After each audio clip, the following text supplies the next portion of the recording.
I'm so tempted to start with some musica. You have no idea.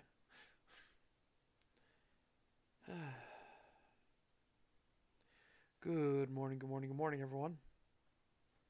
Hope you guys had a fantastic evening and a fantastic night's rest. Mine was better than before, but it's not saying much when you go from, the worst night of sleep to, you know, a little crappy night of sleep. It's a marked improvement.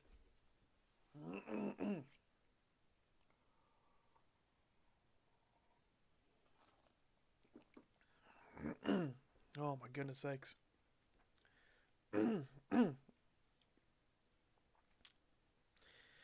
Yeah, I feel like I need a nap real bad.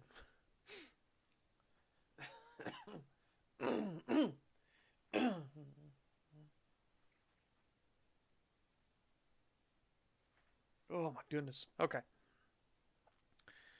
Otherwise, yeah, I'm not too bad. Again, we're up to 51 pages now in Den of the Arctic Wolf. So again, things are going well. Things are progressing. There's one last little section I need to add to chapter 4, and then we'll be in chapter 5. But I figure we'll do read along of. So we did a read along of chapter 3 already. I'll do a read along of chapter 4, what we got thus far, except for what we're adding, which we'll add probably today. And I've got some of. I said I've got the start of.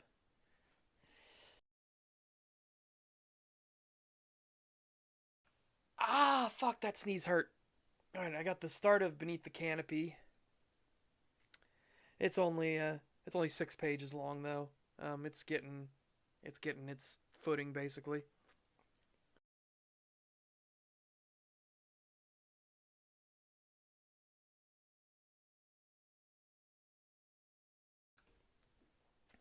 Okay. So we'll do this for today, right? All right, then we can hang out and stuff.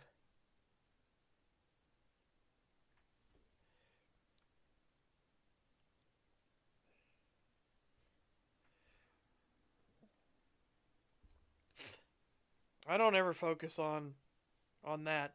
I I'll show you because again, a lot of chapter 4 is just going to be talking. A lot of chapter 4 is talking, right? Because this is a part where the parties are sharing information, and this information is also being given to the audience, right? Some of it is a repetition of what was said before, but with a different twisted perspective on it. And this is how. Whoop, there we go. This is how things function. This is how, communication. You talk. You have conversations. This is how the world works. For me, because we're not writing movie scripts, right? Where movie scripts, you want dialogue to be tighter because you don't want to just scene of two people just sitting there talking for hours and hours, right? Now it could be good. There's nothing that says that you shouldn't do that ever. There's no hard rule, but it gets one of those things like you need an audience to pay attention, right? It's no longer a participating. What's the way to put it? In books, the reader is setting their own pace and participating through the use of their imagination, right? They have an active part to play. In movies and television and things like that, a there's no active participation needed. You are provided the exact scenes necessary. You are shown the exact visuals needed. Your personal your imagination isn't engaged, right? And the pace is what the film is. What the film, television, movie, whatever is, right?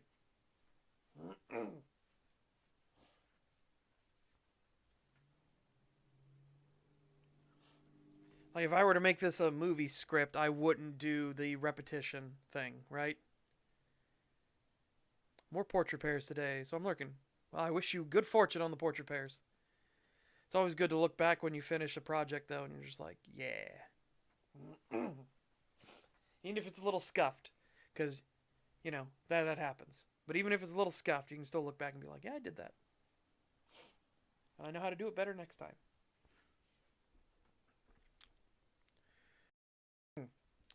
I'll show you what I mean here, Crazy Valentine, when we do this. Because again, I personally find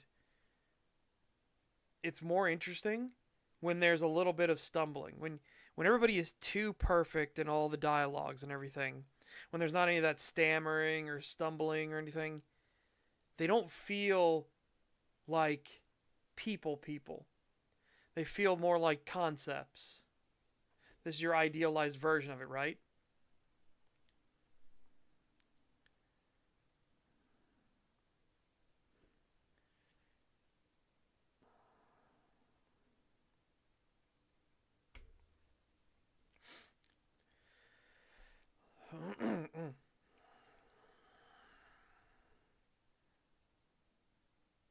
Yeah. All right, here I'll show you. Again, we'll go through chapter 4 now. Again, chapter 4 is Chapter 4 is very dialogue heavy.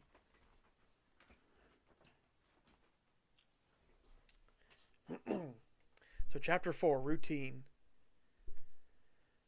The second and third strip of jerky had long since disappeared, and she sat, bowl of grapes in hand, watching him intently eat.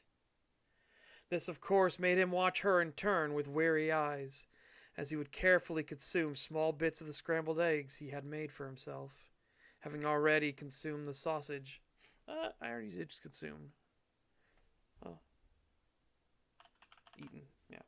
Having already eaten the sausage and bacon beforehand.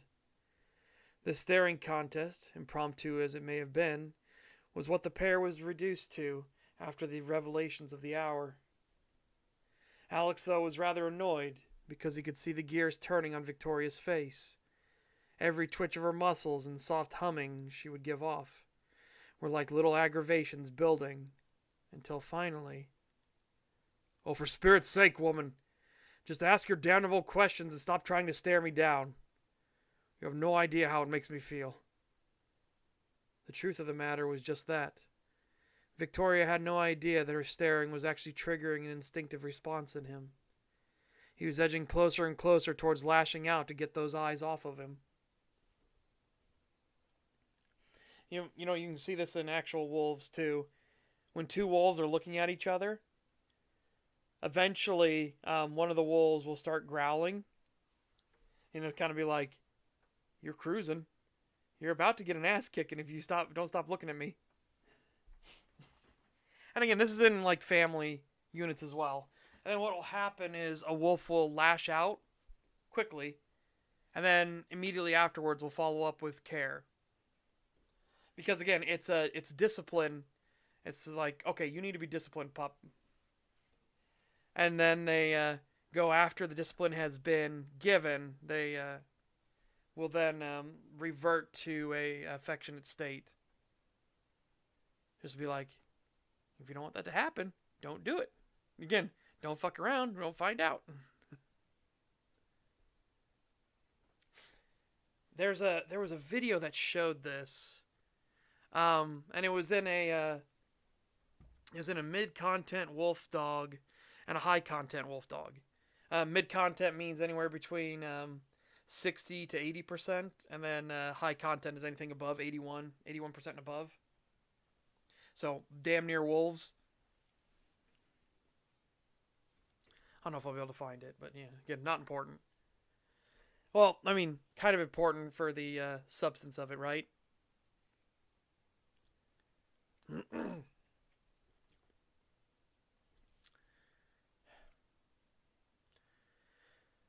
Well, they're more just stupid questions, but... Victoria turned her gaze away from him and looked into the bowl of grapes, retrieving another for her to devour. "How does eating work? You get bigger, or it looks that way in the mirror.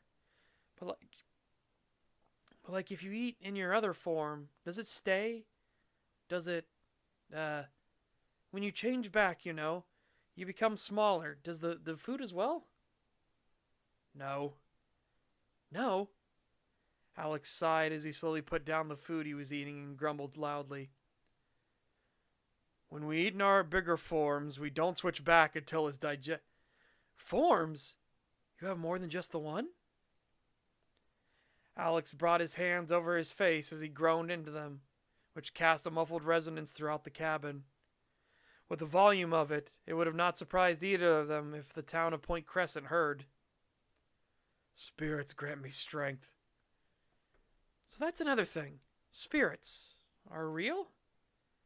Victoria continued to eat, slowly consuming each of the grapes before at last finishing her food. Are they like ghosts? Right. Ghosts are technically spirits, but ghosts have the bad habit of trying to get noticed by normal people, sometimes violently so. So, they're spirits that have gone bad, or at least mischievous. Spirits in and of themselves are individuals. Some turn dark for any number of reasons and will become hostile to everything else. We call them predators or shades as a catch-all. You ever heard the tale of the song in the fog? Or the black dog that haunts the graveyards? Or the weeper in the woods? The fog one, yes, but not the other two. Her voice betrayed her excitement and attention she now thrust forth in the answers. Ghosts were real. Spirits were real. So saith the werewolf sitting across the table from the damsel that fled the tyrant. Well, that is a spirit. One that has turned its gifts and abilities towards a decidedly darker slant. The singer at the heart of the fog is not going against the concepts of the natural order or harming nature. Its actions target people. Be it elves, dwarves, gnomes, halflings, humans, lizardmen, or even the Drakine and Drakmolkine. It is a spirit that believes removing such things preserves nature, and at the same time, people get lost and are never found in fog all the time, thus using it to mask its predation without being an unnatural thing itself. You said your role is to protect them. Does that include these shades? What of the spirit in the fog? It would be our job to seek them out, serve as audience to them, listen to their woes, and attempt to soothe that which has drawn them towards their current unrest. Should they be unreasonable, should they fall to the temptations of the wicked, it then is the duty of the strong to destroy and thwart the wicked in all things. I am a guardian of nature, defender of spirits, and protector of the natural order. Each linked and yet separate. Should a spirit become a threat to nature, the natural order, or other spirits, it is on me to sunder them.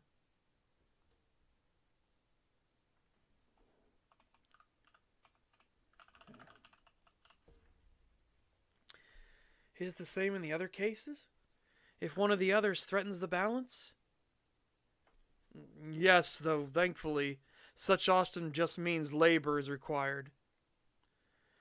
Should the natural order, from any number of reasons, fall out of balance and thus start destroying nature, I could come in, clear away that which is strangling the life, dig and mend the soils, plant new things to give it the nutrients it needs most. Nature and the natural order of things does not have intelligence or ego, but spirits do. At least once they become sufficiently formed. How do spirits form? How do ghosts form? She wanted more. It was a craving in her now, a very human desire to search out and find new things. These new things were reshaping the very concepts she had about what reality and normalcy even were, and thus she dug deeper. Some spirits are the lingering memory of what was. For example, I know my mother and father will be waiting for me on the other side.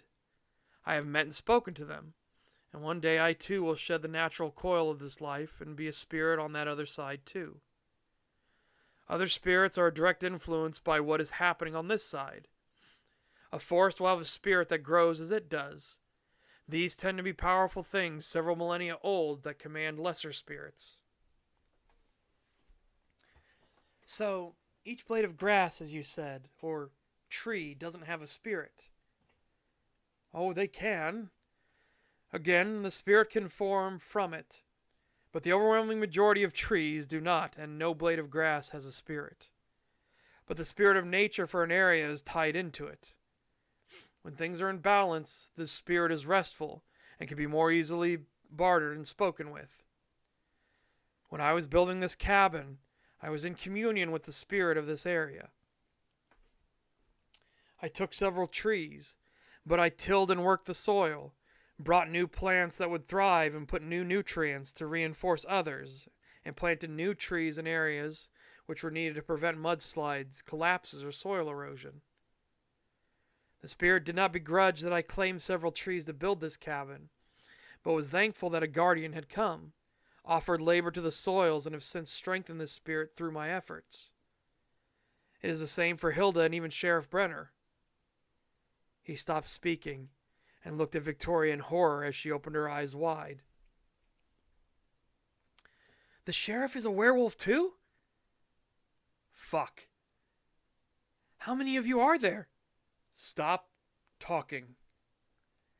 Alex cradled his face in both hands and let the weight of shame from his slip up. Yeah. Try that again. Also, my nose is trying to run for some reason. Hold on. Oh, goodness sakes.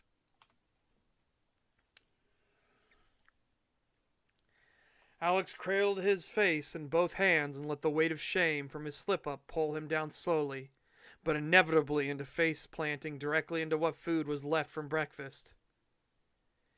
He just wanted to curl up into a ball and roll away. After all, how could he be so stupid? There, it's all right. It isn't. It won't be. I just betrayed their trust without thinking. Alex brought his head back up and grabbed at some of the food still stuck to his face, before checking it and tossing it into his mouth. This made Victoria wince and tense up before she let out an instinctive sound of disapproval. It's just my face, and I can eat raw meat. This is fine. It's still gross to me. So back to spirits. Can people like me see them or interact with them? Alex decided there was nothing for it but to at least shift the topic away from Hilda. She may well never forget the sheriff was a Wolverine, but at least perhaps Hilda's name would fade from memory. Yes and no. You could become a shaman or druid, or even a warden if you wished. It is a methodology to utilize magic without needing to be born with the fundamental aspects. Wait, so anyone could technically do magic? In theory, yes. But it's much closer to how I would use magic. Like the candles you took note of. My kind have innate abilities that we can harness and perfect as a mageling would, but we can also contract with or be gifted boons and abilities from the spirits we work with. Well, my question now is, which path do you think I should take? Alex raised a brow and tilted his head as he looked at her carefully. I think you should eat more damn food, and don't set your sights on something that will take years and years of training when you still need to recover from almost killing your liver and withering away. Victoria pouted some and furrowed her brow as she watched Alex rise from his seat. With the spring thaw coming in, there'll be more fish active in the river and lake, so I'll catch you something for lunch and dinner. I hate fish. Well, that's a shame, because your body needs what they provide, so you're going to have to suck it up and learn to enjoy it. Alex couldn't help but smirk as he watched her face contort and her body shiver at the thought. His amusements, though, were cut short, for he reminded himself of the doctor's notations. Also, you should start snacking today. Moderation is key, but we're wanting to train your body back to storing energy. At least that's what Doc noted. Is that doctor a werewolf too? Alex stared at her and furrowed his brow in turn before he let out a huff and started walking back to the kitchen. Hope you save room for a mountain of fish at lunch. Victoria's sense of dread spiked and her face bore the entirety of the horror she now felt. Just the thought of that smell made her want to beg for mercy already.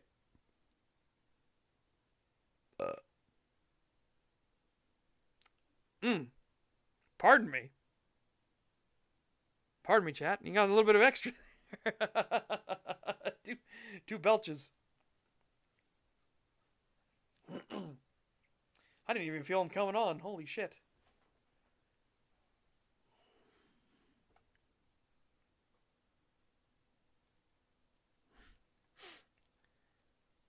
All right, let's do that again. Just the thought of that smell made her want to beg for mercy already.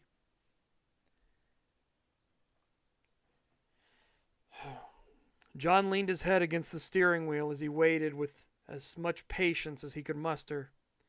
He had taken a huge gamble, and now he was the most vulnerable, sitting alone inside the sheriff's truck, waiting for the two that now knew his secret to bring him some pants and a shirt. His mind constantly replaying the decision over and over again, and pondering on the possibilities and consequences he was likely to suffer. His spiraling thoughts were thankfully cast away when Corey Vander wandered back into the garage, holding the clothes in his hand and giving a tap to the passenger side glass. John sat upright and nodded his head, and thus the deputy opened the door and set them inside. Figure you would want to talk to us, sir. So I had the doctor wait in your office. He's pretty keen on staying here as as he said, safest place in this entire state right now. Thank the spirits. I'll be there in a moment. Can you do me a favor and watch over him? John quickly snatched up the pants and was already starting to rip off the last remaining tatters of what used to be a rather nice pair. That was always the plan, sir.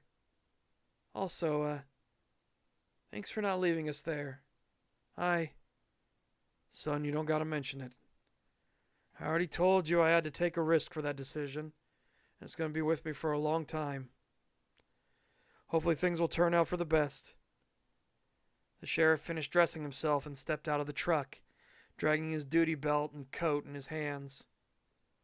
Whatever was going to happen, he had to just leave it in the hands of the spirits.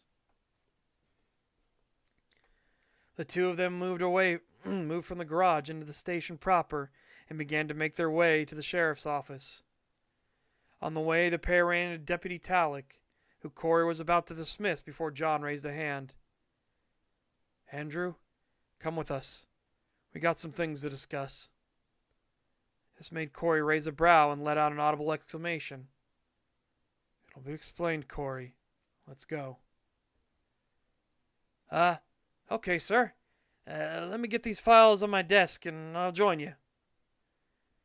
Andrew Talek gave a nod of his head and increased his pace, rapidly storming into the office section and getting them to his desk. It was all likely due to the cult killings, as the sheriff and Corey had gone to investigate, though he swore the man was wearing something else when he went out earlier. Inside the office, the sheriff settled into his chair and set his hat on his desk before he looked between the two men.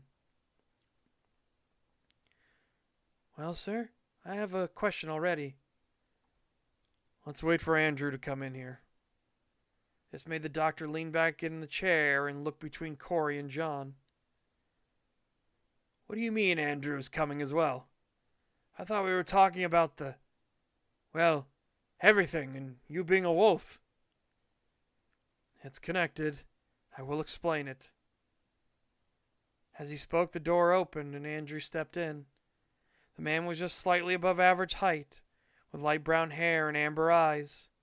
His face was slightly rounded, a little bit of baby fat left on his cheeks, but his eyes looked far more aloof and sharp than one would expect. When not in uniform, it was easy to forget that he was keeping tabs on everyone and everything around him. This made him invaluable to the sheriff, which was one of the two main reasons he often relied on the man, though he did have his shortcomings. I'm here, sir. Just dropped the paperwork off. Andrew's eyes immediately looked around and took note of the doctor and Corey Vander before turning to look at John. Hold on a second. More gas. Excuse me. Taking something bad happened when you went to check on the killings? It did indeed. We have a necromancer stalking around, but more than that. More than that? First off, necromancers are real too? Please wait, Doctor. Promise you're being filled in on all of this. Andrew, the other thing is that our two friends here now know about me. Andrew nodded his head for a time before a smile came over his face, and he looked between the two men seated opposite the sheriff. Wait, Andrew knew already you are a werewolf? Why does he know? Well, that is simple. It's because... oh, sorry. Wrong person. Well, that's simple. It's because I'm the blood of the wolf, or wolf-blooded, whichever you prefer. John waved a hand and tried to hush the man with a quick grunt, but he had already stumbled past it. This was what could be described as Andrew's big problem. He was excitable. What does that mean? Is Andy a werewolf too? No. Corey this time cut in before John could speak up. The sheriff sighed heavily and tapped his hand on his desk to draw attention. I was just going to say he knew and leave it at that. But since he has already said something special... Sorry, sir. I just got a bit carried away. Haven't had anyone else to talk about all this, and you're telling me now that these two know? Right. So let me just explain. Andrew is a wolf blood, meaning he shares the blood of werewolves in his veins, but he is not turned. Likely never will either. I haven't had the dream, and I'm getting older and older. Still a possibility it happens, but very unlikely now. John covered his face and grumbled as the deputy blurted out the dream. What dream? What does the dream have? Oh, it's the dream of your true self asserting itself. Like, trying to get you to wake up to who you truly are. Sheriff Brenner doesn't really talk about it much, but Alex and Hilda said it was a John jumped up from the desk and threw his hat at the man, which bounced off impotently, but got him to at least stop talking. This, however, caused the doctor to look at John with his mouth hanging open. Alex? Alex Reed, that Alex, is a fucking werewolf too? And Hilda Whitman, I helped her deliver her children. Holy shit, does George know? For fuck's sakes, Andrew. I was just going to let you know. Sorry. Again, I know people like this. For fuck's sakes, Andrew, I was just going to let you know they knew and let them know that you knew, so you wouldn't get suspicious of each other. If I knew you were just going to blurt things out so freely. I mean, to be fair, sir, the biggest unveiling of things has already happened. Though, sorry about Alex and Hilda. Andrew closed his eyes and brought his hand to the back of his head, scratching it and tensing up from the awkwardness he had just dumped into the conversation. Holy shit. Alex really is a werewolf then. I went hunting with him a few times. We just left that woman in his care. What if she finds out? Alex is a good man. You can trust him. Naturally, please do not go running around town screaming that werewolves are real. I really do not want to deal with that. Well, besides, even if they did, we got 30 other wolf bloods in town. They won't find a warm reception to that sort of panic. John at first was going to berate Andrew, but then he saw the dour looks on both the deputy and doctor's faces and decided this was for the best. That is true. But now to the biggest problems at hand. No. There are that many in town? John nodded his head, and then the doctor tensed up some more before he took a deep breath. What? Firstly, let's deal with the wolf thing, because at the moment that is the threat right in this room. John sat back down in his chair and leaned back some before he looked between Corey and Dr. Fitzpatrick. Behind them stood Andrew, who was nodding his head and smiling, eager to talk about that little bit extra that elevated himself. It was only natural. Each person wanted that one thing that could make them stand out from a crowd, and having the blood of werewolves in your veins was certainly unique, to say the least. All right, Tony, if that's what you want, where would you like to begin? Well, I suppose I'm just having a hard time coming to terms with this being real. But, if I'm honest, people thought the same of dragons before their unveiling, so I suppose I just want to know, what are the facts and what is fiction? Are the myths true? Legends about the full moon, silver, regenerative capabilities? What is the physiology of being a werewolf? To put things simply, you need to understand something about us first. My kind have a divine mandate that we adhere to, very strictly, unless, well, there is darkness in the world, as I am sure you can imagine. What divine mandate, sir?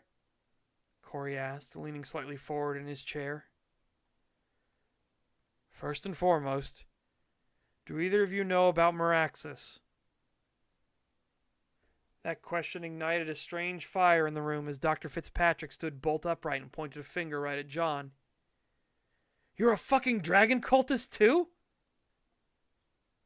Firstly, lower your voice.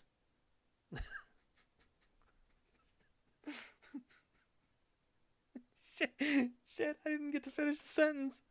I immediately started cracking up. For anyone that doesn't know,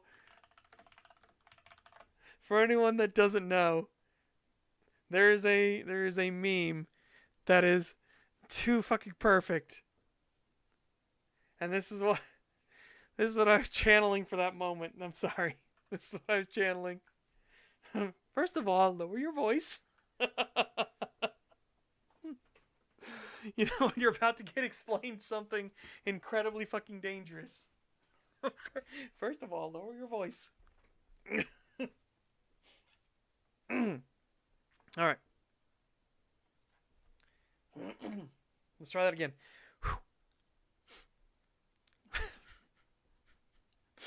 It's because I could see Kermit's stupid face.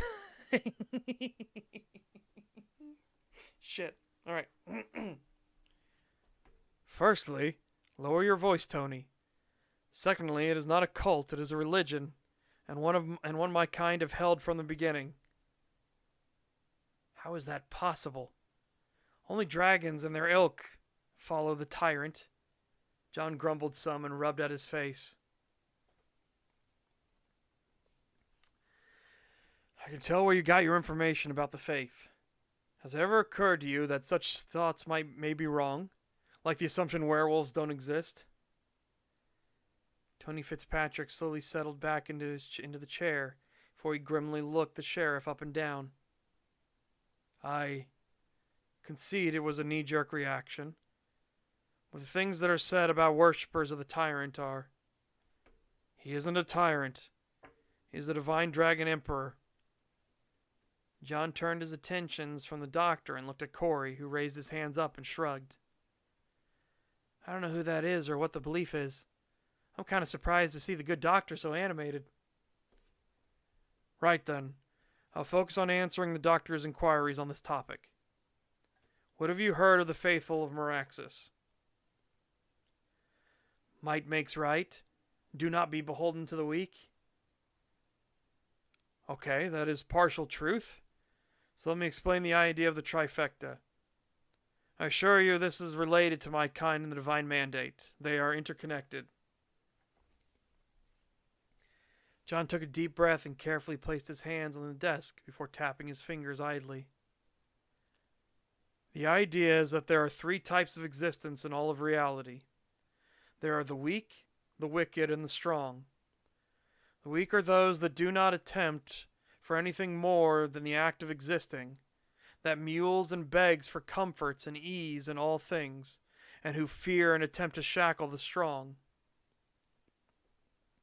These are the people that will never lift a finger for themselves, that believe all things will be sorted out for them by someone else, usually professing it to be someone more qualified, which is farcical.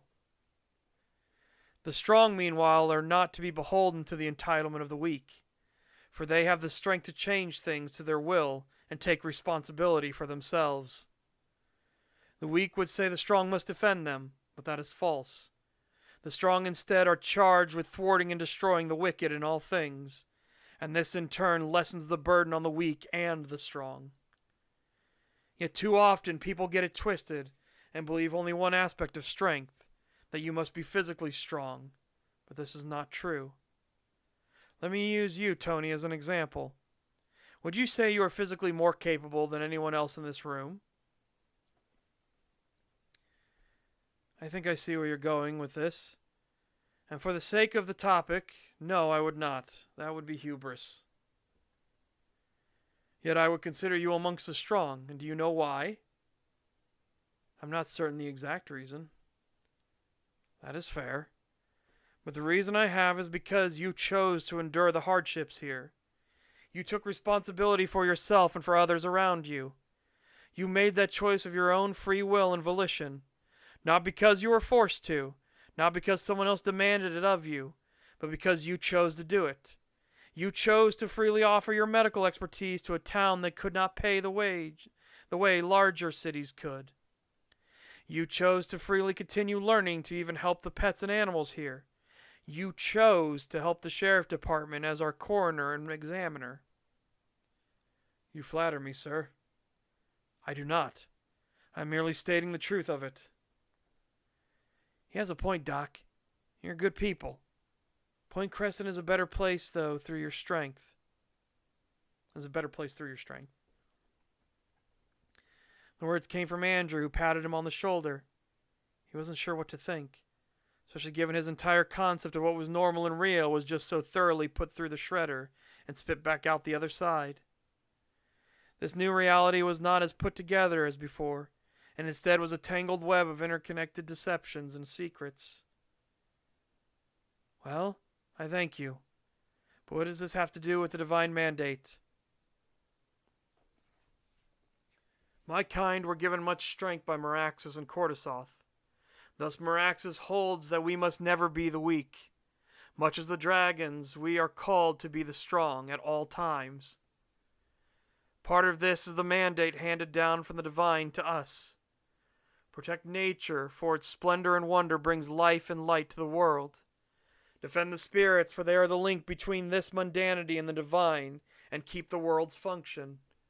Uphold the natural order and protect it from all those things unnatural.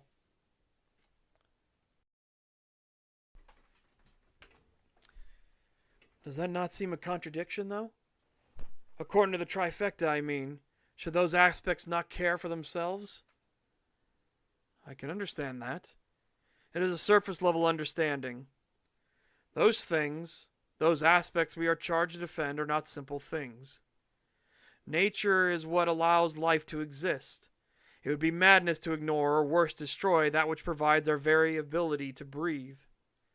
The spirits grant us wisdom, gifts, and a connection to the divine. They represent the melding of both planes, and the removal of them would sunder the connection and destroy the souls of all. The natural order is what allows this process to carry forth. In a sense, you can view us werewolves as the divine custodians of the world. Certainly seems self-aggrandizing. Again, from my perspective as an outsider.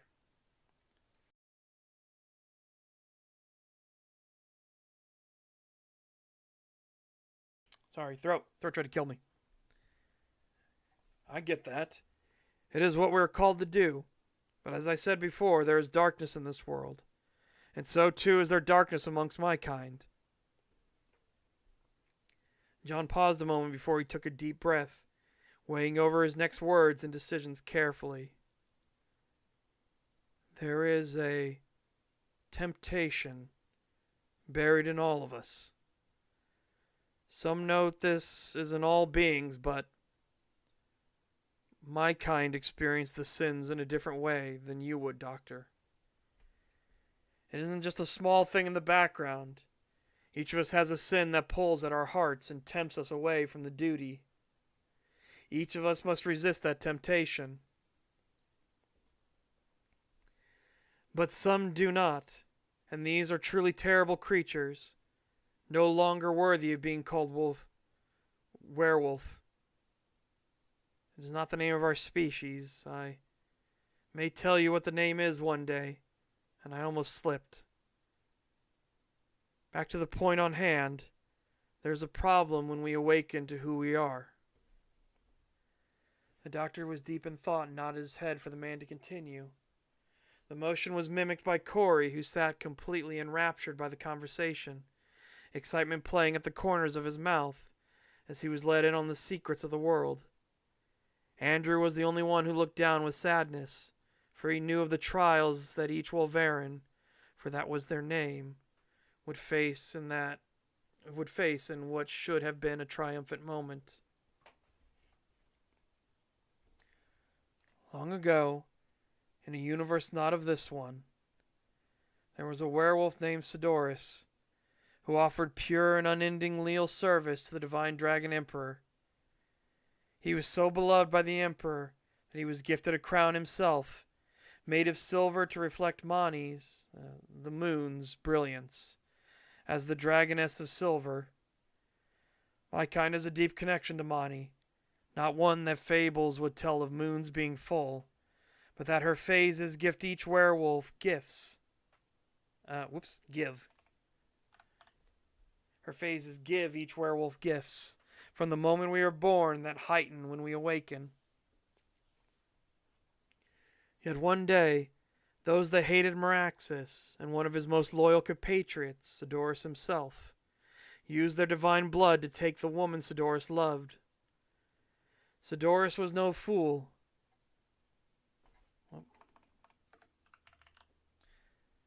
I spelled fool wrong. I put F-O-L-L.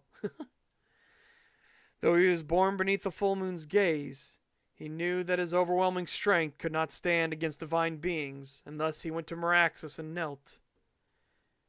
The divine dragon emperor heard the plea of his loyal friend, and thus gifted him with the divine wrath of the dragon god of dragons himself, to fuel him in his struggle to free Galandir. The war in the heavens had only just recently ended, and though these divine upstarts were seeking vengeance, Meraxus did not want the gods to interfere so heavily in the mundane any more. Thus, with the gift in hand, Sidorus assaulted the bastion of those remaining of divinity that challenged Meraxus and smote them. The key was that this was a gift given in love and admiration for a companion and leal adherent of faith to Meraxus. For gods granting boons to their followers was expected. John closed his eyes and could feel that strange sensation building within him, as if at any moment he would lose his composure and let the tears fall free. Carefully he took a deep breath and looked between the deputy and doctor, both of whom could not miss the sadness in his eyes. And then, many years later, Sidorus' second son, Eldeston, awakened. It was not the beautiful merging of spirit and body as one. He awakened with a terrible wrath, one of such immense strength that could only be the wrath of Meraxus made manifest. In his blind rage and hatred, he slew many friends and even his own sister. The emperor felt his awakening and rushed to his side, too late to stop the bloodshed. Yet he grabbed and embraced Edelstein and held him close. He whispered words into the wolf's ear and held him firm as he thrashed and writhed in the dying embers of his blistering hate. Then the tears came and he fell against the emperor, who swore then and there that the gift he had given in love would not be used by the hells to damn our kind. All of my kind awaken with the emperor's divine wrath, tempered by Meraxus' own capabilities, but blazing out of control in us when we awaken. This is the original sin, one that Meraxus himself forcefully protects us from. Yet because that one sin burns us as we are awakened, it calls the sin that most holds sway in us to the front of the line. And it is this. Okay, sorry. I was fumbling. And it is this that tempts us. My own sin. John took a deep breath once more. My own sin is gluttony. There are two camps of thought amongst my kind. Those that reject all sin, and those that will embrace some, so they may fuel their resolve to stand on the very front line of the fight for our souls. I am part of the latter. Both men who were not aware of these things this morning turned to look at each other. Corey, though, was the one that looked at John first and spoke up. So are you saying this place here is the front line? In a manner of speaking, yes. Those who fall to the temptations will find population centers to revel in their sins, and thus I wanted to come and defend such a population. People overlook such small towns as this, believe nothing exciting ever happens, and discard such notions as impossible. But I know in such places, where none of my kind walk, there is darkness that can shroud the wicked, and so I made a conscious choice to find a place with no guardians and offer my protection to it.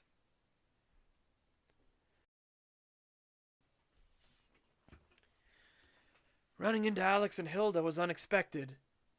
Same with finding some other wolf bloods here, but only 3 here are fully awakened. Andrew said before he too sighed and now rubbed at his eyes as if to chase away the sadness. I chose much the same. Though I told the tribe I may not have awakened, I would come here and protect it and offer vigilance to sound the alarm should the worst come to pass here. The doctor looked between the 2 men, now seeming downtrodden and depressed. He still had so many questions, but it was clear that the mood had turned dour. He had to admit his curiosity was now far more selfish than what was needed, and he had moments of foolishness and outbursts. He had to rationalize that these were lingering feelings of dread from the encounter before. In this moment, he let out a chuckle and looked at John, whose focus now turned to him. Well, shit. I just realized something, Sheriff. You could sue me for malpractice. The sheriff tilted his head some and raised a brow. The sadness pulled away for a time and replaced with curiosity. What do you mean, Doctor? The smile never left Tony's face. Well, all these years I was treating you as a doctor when I should have been treating you as a veterinarian. The room was quiet for a time, until Andrew let out a stiff chuff, and Corey began to crack a smile. John then raised his hands up and cradled his face, but he could not stop from chuckling. The sound of his laughter became infectious, and each man present joined in the raucous good humor, and let the fear and doubt of what was to come subside. For each of them was alive and well, and for now, that was the truth of it. All right. And that's what we have up to so far for Chapter 4. There we go.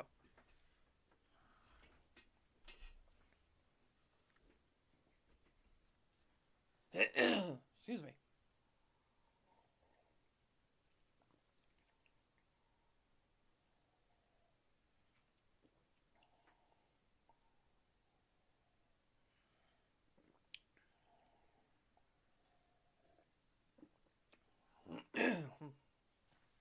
Yeah.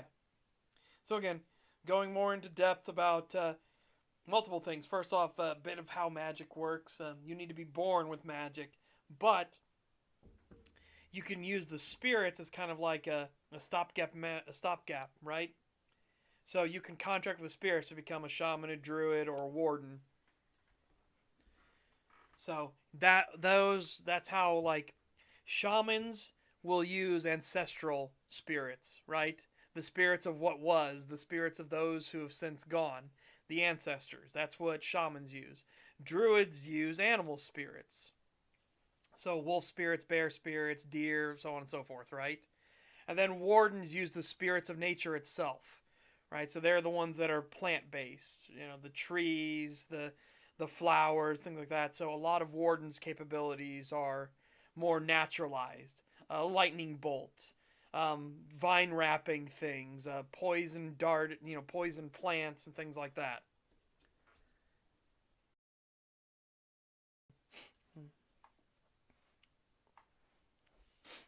Yeah. Again, I throw in little bits of narration, right? Little bits of emotes, things that are happening. But as I said, that was a very, very dialogue heavy chapter thus far. This next little section that we'll do, that we'll work on, or I'll work on, is a little a little less dialogue. This is a little more narrative because this is a thing that this is a person that's not going to have somebody to talk to. They'll be ruminating and thinking to themselves, right? Because I'm going to do a little bit of a behind the scenes so the audience gets a little taste of what's going on more. We're going to have a perspective from the necromancer that's in the area. And again, the thing to emphasize is none of the magics are inherently bad. Even necromancy isn't bad. It's what you do with it, right? It's how you gain the bodies and everything. Necromancy was a school that Meraxis would allow to function because there were people that would be like, hey, my mortal coil, I will leave and be a spirit. My mortal body, let the meat rot and go back to the soils. If you want to use my bones to like work for more labor to help ease the people around me, do so, right? That was a thing that people would do in the Kingdom of Drakor. So it was customary to have like a stripping. So they would strip the meat, the flesh, and everything, and they would offer it back to the soils. And then the bones could be used. But you didn't have to. This was a thing of like people could dictate it themselves. When necromancy becomes a problem, and technically, by the way, there's another way to utilize magic, which is soul magic, which is very, very fucking frowned upon. But necromancy, soul magic is, by the way, how cults work, right? Sorry, I just realized how, like, ooh, soul arts and things like that. Yeah, it's how the cults work. It's what ritualistic sacrifice is. You're utilizing souls to power incantations. And it's very much tied closer towards demonic magics. It is not a magic school in and of itself because it's tied so heavily into demonic magics.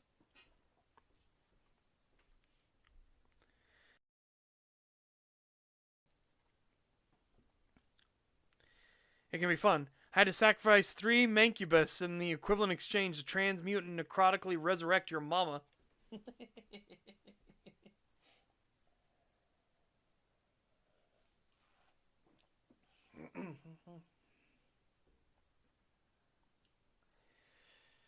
I had to sacrifice a dragon to bring back your mama, and then only realized in horror that the job was half done in equivalent exchange.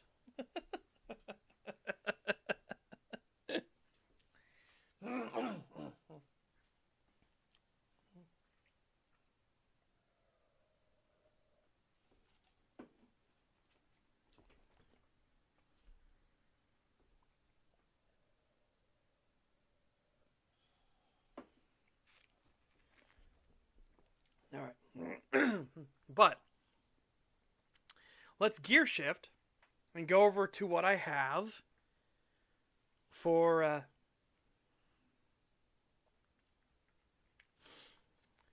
let's gear shift and go over to what we have thus far for Beneath the Canopy.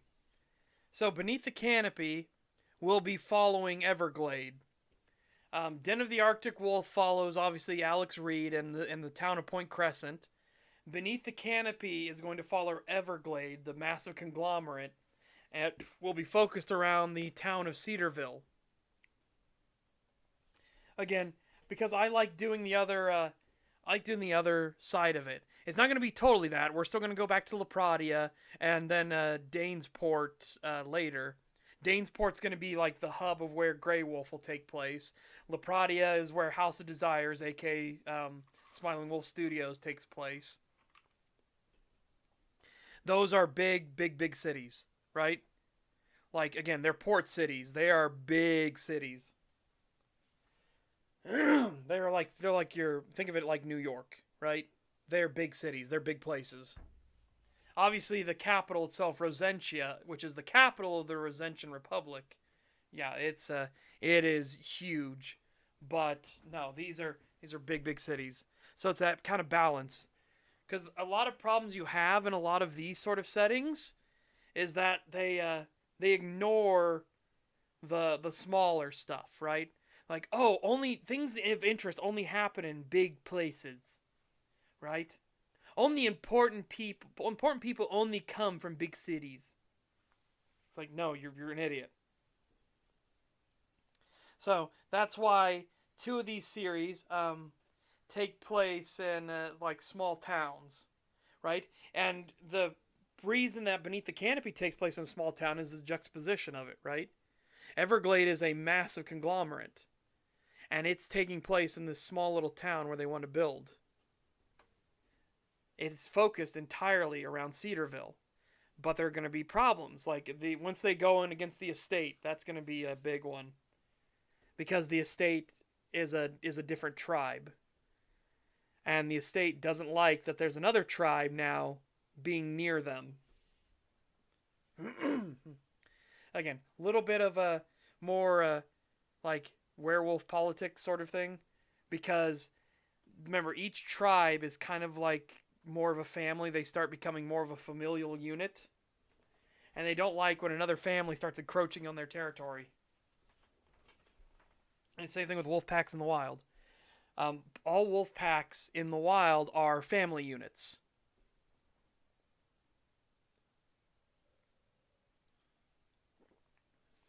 But yeah, Everglade doesn't give a shit. They're like, no, we're staying. But the estate is also strong. It's not strong enough like they wouldn't fight an open war, but they know they could hurt the fuck out of Everglade though. They wouldn't win, but they know they could do serious damage, and Everglade doesn't want to put up with that.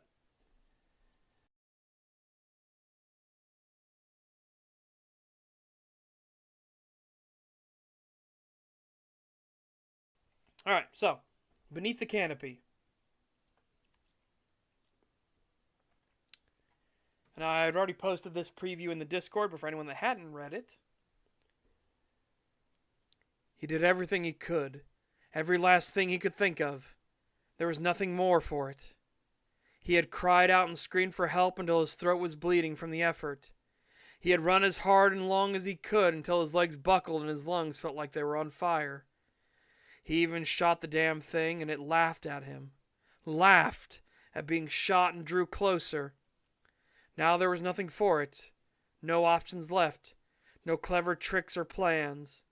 Soon he knew he would be nothing too. The heavy footfalls got closer, and thus his sobbing, pitiful weeping got ever louder. It was as if he could drown out the very presence of the thing and cast it back into the figments of imagination. What terrible choices had he made to deliver him directly to this fate? What specifically had he done to be brought so low, to tremble and whimper like a child? He had tasted such power, for even the briefest time. Yet it was his, and now? Now it came to render judgment, and remind him that he was just a fool with delusions of grandeur. Its head came around the tree first, a terrible and ferocious thing in mimicry of an animal, and its ears twitched before it tilted, looking at him. It then offered a small smile, exposing those terrible teeth, and worse still, a laugh. It chuckled and approached him, straightening itself out to loom feet above him, even if he were to stand before it. In this pathetic, whimpering state, sobbing and barely coherent, his eyes could not tear themselves away from its visage, and slowly it towered directly over him. It then brought one clawed hand down and wrapped about his neck before hoisting him up into the air to come eye level. Those terrible golden eyes, shining in the darkness itself as if two bonfires in the night, looked directly into his own as he sputtered and tried to keep breathing while held aloft. If he were in any other state than the one currently consuming him, the fact he started to cry would have shamed him. As it stood, it merely made the beast laugh all the more as it hoisted him high up into the air. It then opened its mouth and began to speak, words dripping with such venom and hate as its voice bellowed with a deep resonance, like an old oil drum's echo. "How far you have fallen, Frederick. You look so much better in this state. It is a shame you had not learned your place sooner. I only hope that your suffering will be tenfold that of the others." The beast then drove its free hand into his stomach and pushed back until it curled its fingers out the other side and around his spine. Frederick cried out in pure agony, a wail of desperation and last pleading for anything to save him. The beast's grip tightened on the spinal column, and then with a mighty yank he pulled the man in half. All that was left of what was once a whole came apart with a sound of popping as the spine broke and gave way. The creature let out a laugh and felt the blood splattering on its face. A long and thick tongue slipped out and licked across the viscera before it grumbled. The monstrosity turned its head and spit out the crimson liquid with a hiss and shook its head violently as if to drive the taste away. "Ah, even your blood is acrid and tainted. I only hope the soils do not choke on what little you give back to them." The thing said before it was about to toss the corpse to either side. It was at this moment a young man carrying a rifle and wearing a loose ball cap pulled to the side burst forth from the undergrowth nearby. He raised up his rifle quickly and looked over the scene before calling out a single word. "Dad!" Chapter 1. Forced Frustrations. I hope that I thought was a pretty good. It's a nice quick opening to get the initial hook in, right? That's what every opening should do. You need to get that initial hook in to get the person to want to read more, right? And want to know more.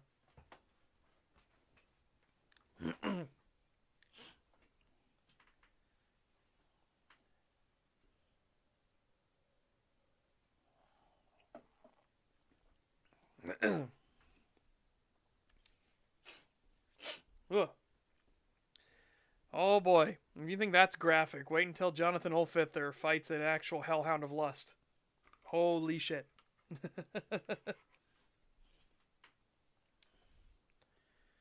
And that's going to be an unfortunate one where he has to 1v1 it.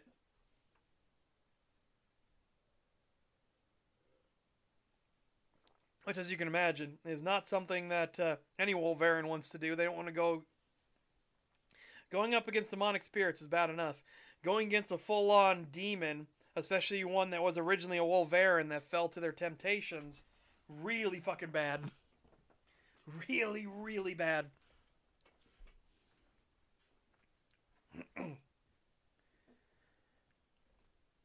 Alright, Chapter 1, Forced Frustrations. Don't bend over. Well, this one, it's going to be a female lust hellhound. It's going to be really fucking bad.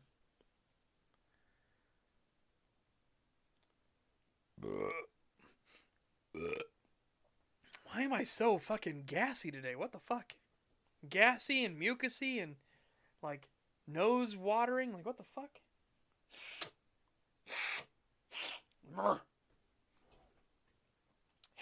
Hate.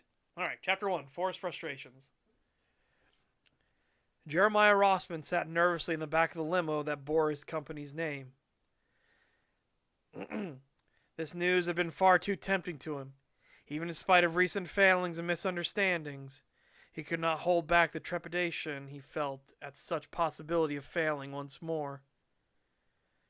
This was a side that only the closest to Jeremiah had ever seen. To the rest of the world at large, he was a standoffish business mogul that kept out of the general public as much as possible.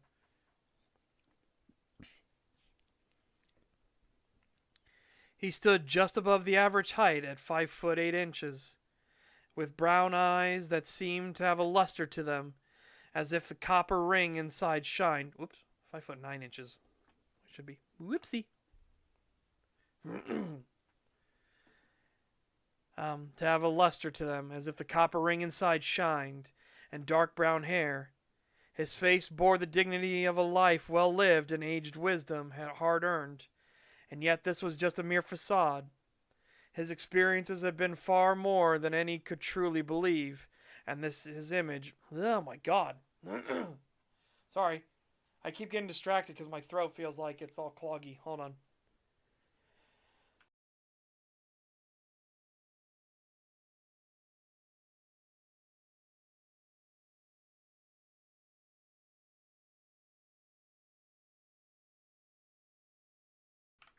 All right, sorry. Let's try again.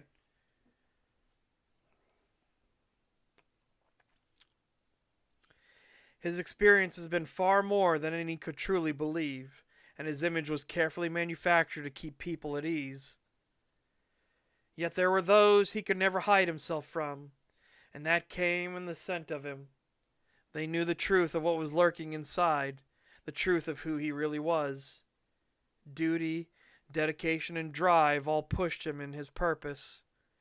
They pushed him in the creation of Everglade, and this single-minded focus, treating the company as a means to an end and not for profit, had turned incredibly valuable. As he did not seek to enrich himself for gain alone, for that way led to damnation of his soul, he did not seek outside stock or financiers to help. Everglade was his and his alone to do with as he willed, and in that will he gave to his employees generously, and thus they formed a loyal bond to it. He did not push off expenses onto the customer base that came to take his products, but started the process of vertically integrating so he could manufacture and produce what he needed cheaper. Everglade wasn't just a company selling camping supplies, hunting gear, and bushcraft necessities. It soon took over the wholesaler providing it, then just a year later, the distributor.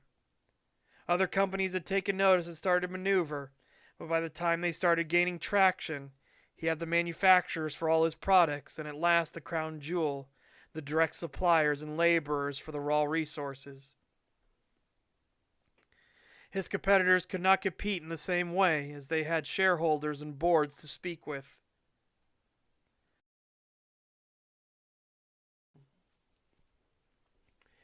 Jeremiah's overwhelming domination of control in the companies felt like an iron fist to the topmost echelon of executives. Thus he began his second sweeping reform through his first 5 companies. All those upper crust executives would be weeded out and replaced with those innately loyal to him. Intimately loyal to him.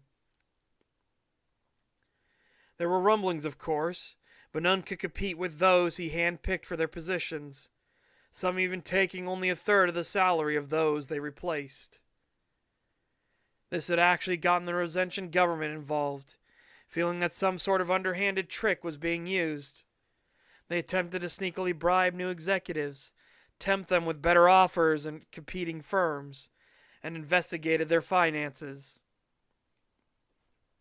Years this scrutiny went on, and each and every time those investigators were baffled. It did not matter the sex of those they investigated.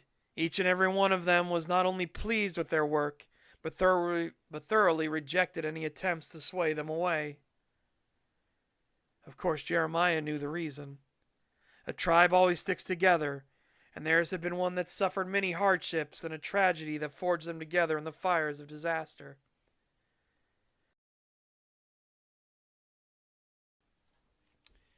This did not mean he abused that bond. Rather, he cherished it and helped mentor each and every one of them. Even as their operations started expanding horizontally, not just in Everglades' area of business. Oh my God. Okay. Thanks, throat. Hold on.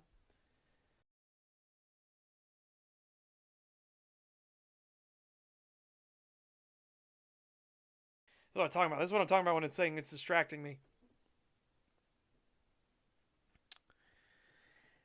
Alright. Even as their operations started expanding horizontally, not just in Everglades' area of business. Let me fix this. Just a little scuffy here.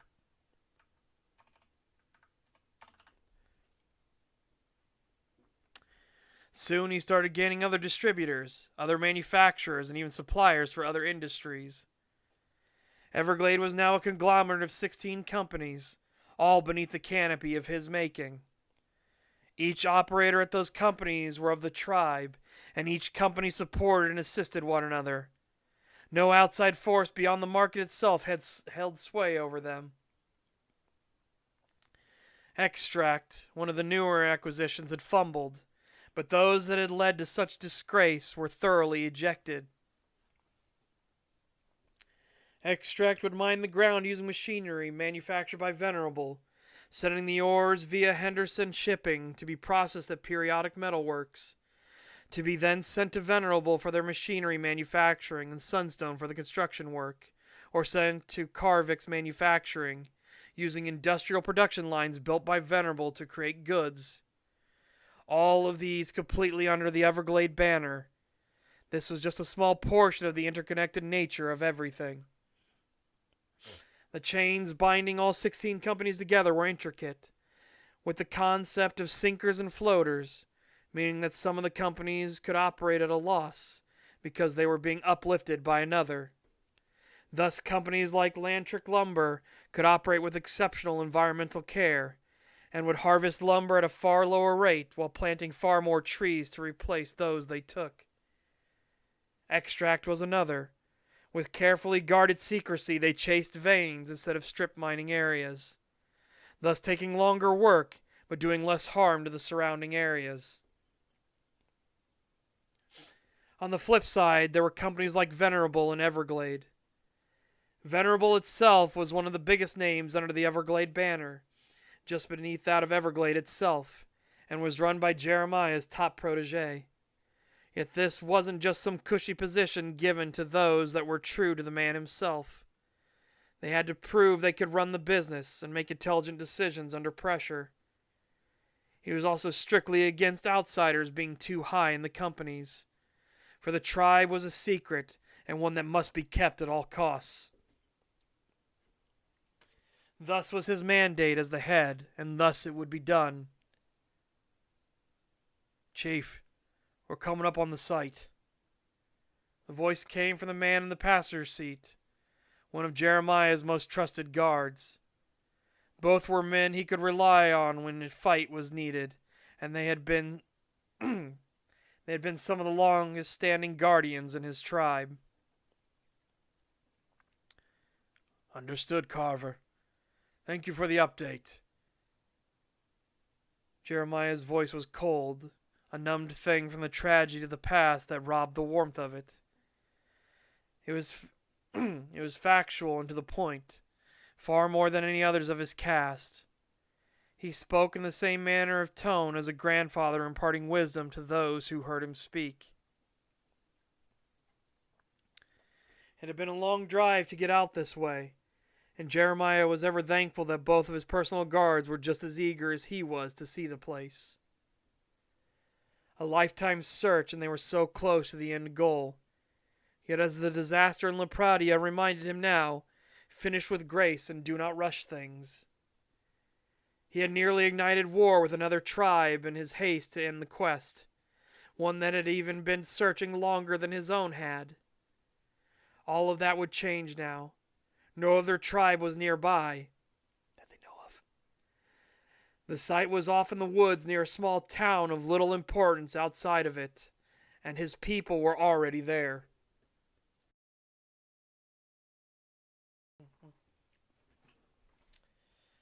The limo crested the final hill and could see the work lights, RVs, and even the pair of trailer offices set down just inside the woods. The night air was completely illuminated, and men and women in hard hats and high visibility vests were roaming through the trees and checking each one. Near the main road itself, there were several men armed and keeping a constant vigil, and were the first to offer their greetings to the limo.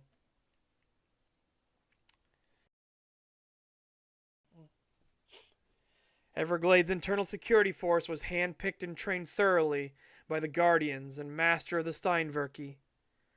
The current Motts was a woman named Allison Wolfwood, who had not yet come into her true self when tragedy struck the tribe just over a century ago. It had been just a few years later that she awakened, and had been a reckoning through her dedication and enthusiasm for overcoming the disaster. More surprising was that in spite of her willful nature, she dedicated herself to constantly learning newer teachings and trying to perfect her craft.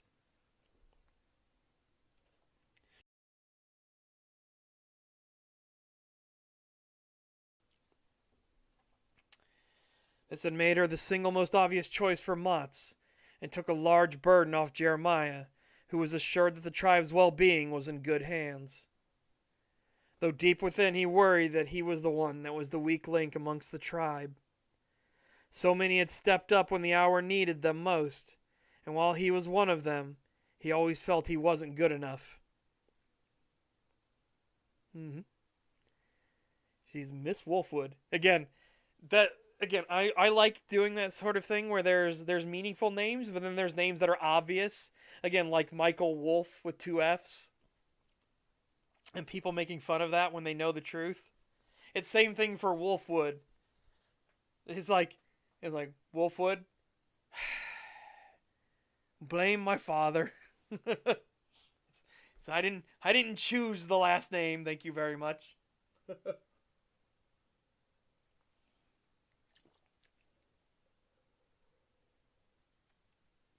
It's a bit obvious, don't you think?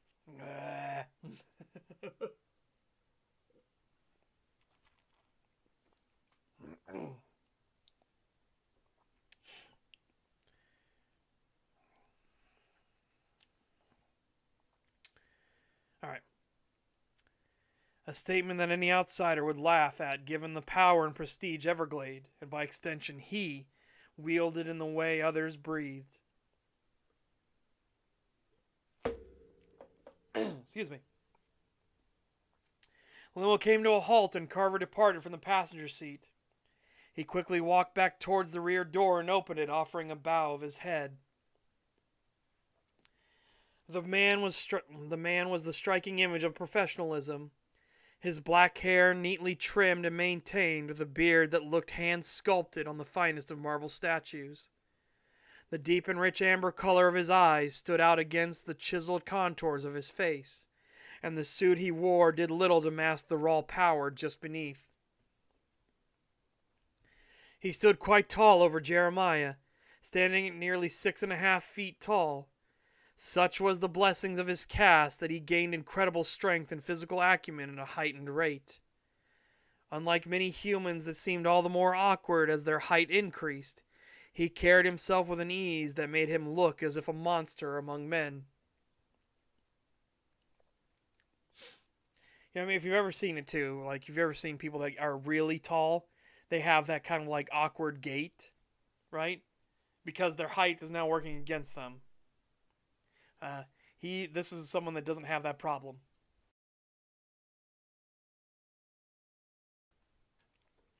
Their height is not a problem for them. He moves with complete grace and control.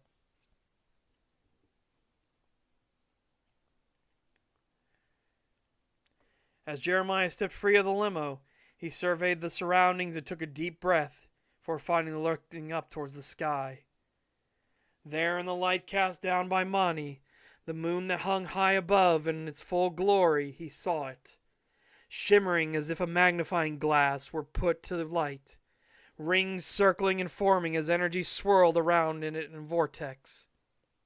The sight was a beautiful thing, and he felt a small twinge of guilt that those of Wolf's blood around him would not be able to bask in such splendor.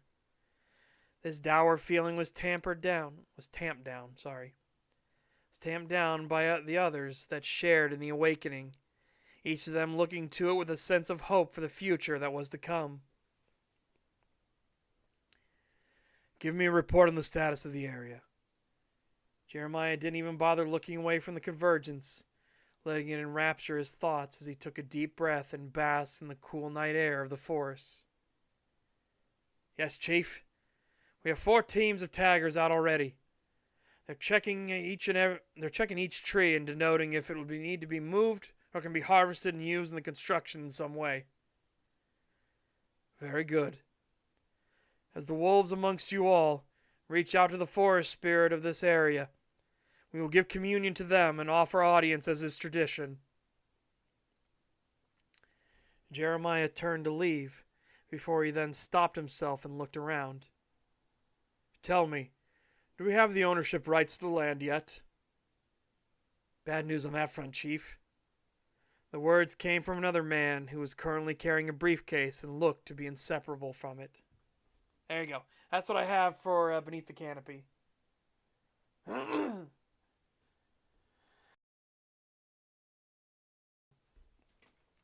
again, Beneath the Canopy is going to be, shockingly, in spite of it being about a conglomerate, is going to be very grounded, right?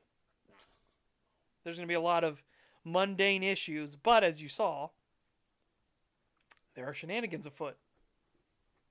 Same thing as in Den of the Arctic Wolf, there are shenanigans afoot. Because things happen all over the place. Stuff happening isn't just the purview and realm of only the greatest and most notable of places. Stuff happens everywhere. The Battle of Athens, Tennessee happened in Athens, Tennessee, not in fucking New York City or something, right? Interesting stuff that can shape history happens all the time in places that people overlook.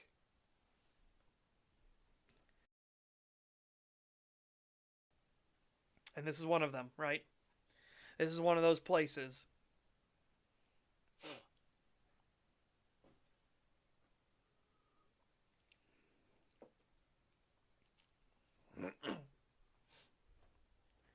Hoofta. Shoofta oofta.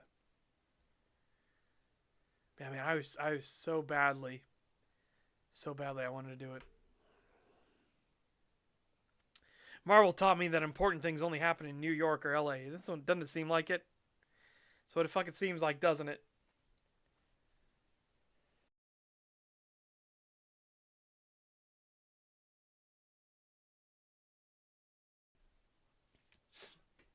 And again, just to make myself chuckle a little bit.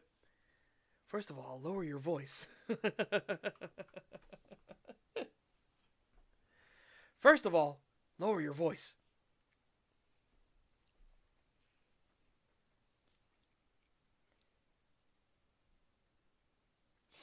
Yeah, it was funny. On Discord, someone asked if Everglade was based off of Bass Pro Shops. Kind of. It's more so that it's taken the business model, right?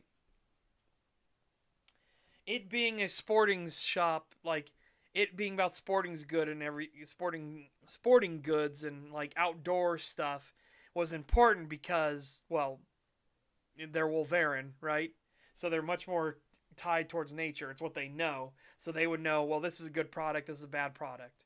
That's what initially started Everglade was, we know what are the good products, we know what are the bad, crummy products to avoid. You know, the stuff that are cheap gimmicks versus the stuff that's actually useful. The stuff you actually want. So that's what, so they always said, that's kind of how their reputation starts with Everglade, was they're a place that has good quality products that are things you actually need. Not fancy gimmicks and showboaty stuff. No, these are things you actually need if you're going to be out in the bush.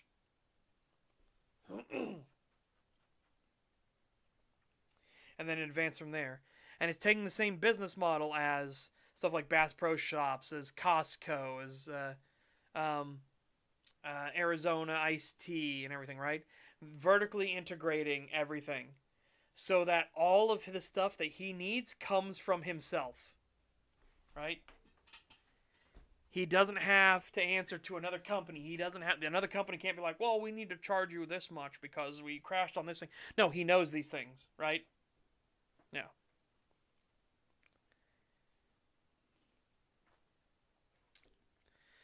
Mm.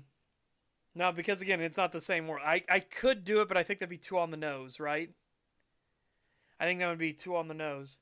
Though I could say that there is one competitor to Everglade itself that is his chief rival that basically did the same thing. He vertically integrated, but he didn't step outside the box more.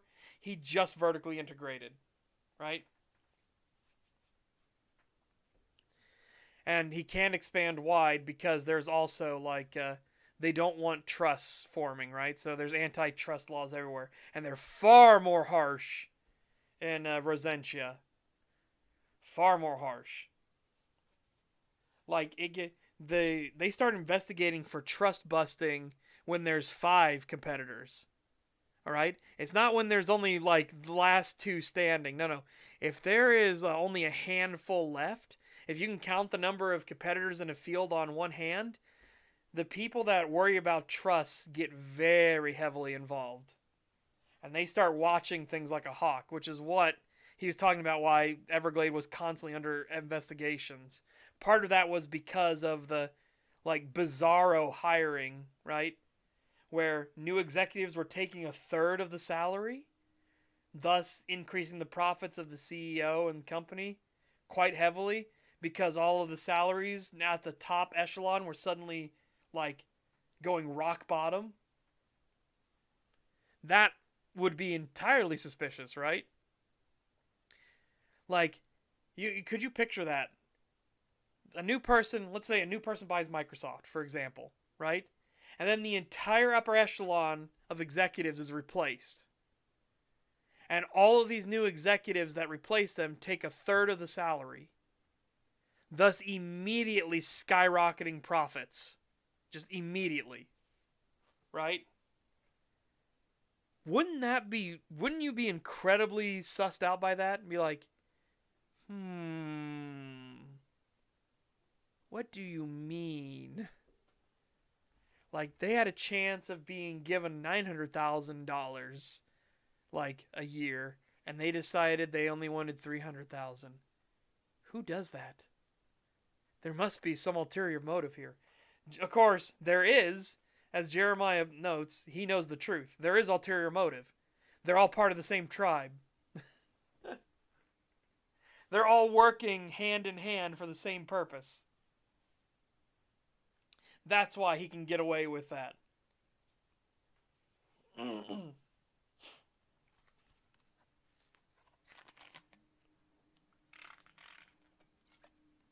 then, of course, because he could get away with that, the profits skyrocketed enough that he could start expanding horizontally. Which, again, would, of course, bring more of the Rosentian government down on him to be like, what are you doing there? What are you doing? We see you have 3 of the top 10 shipping companies under your banner there, Everglade. What are you doing?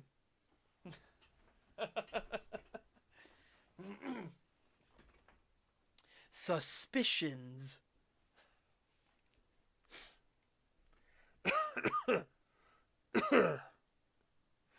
Oh my goodness sakes.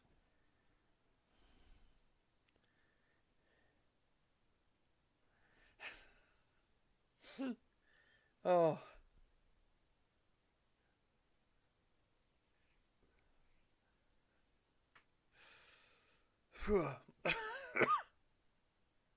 Excuse me. Been rough. Yeah, so Point Crescent is going to have a problem here. Are we going to read Morning Glory Milking Farm? No, because I don't want slop. Right? And I've already seen the thing. I've already seen of the thing. It's the whole thing I pointed out where Den of the Arctic Wolf is a romance book, right? Like, yes, there are zombies and necromancer and things like that, but at its core, the core of it is it's a romance book. The thing is it's not one of the fucking dark romance, damn near AI generated slop books that TikTok is obsessed with. Oh my god.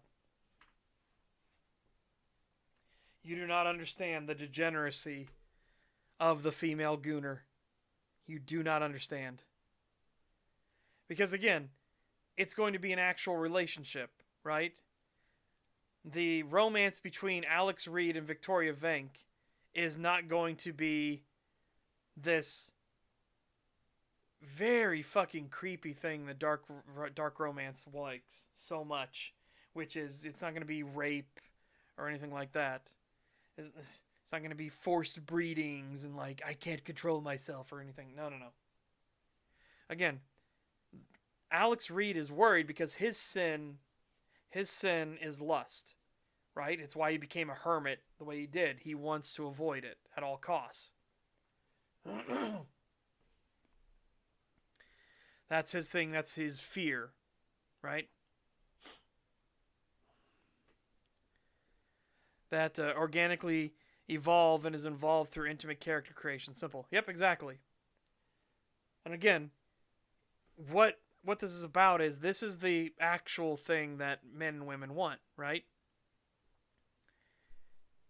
Alex wants to take care and safeguard a woman who actually ends up being a very nice individual. Her confession to him about her family's misdeeds kind of like reinforces that in his mind, that she's actually a good person.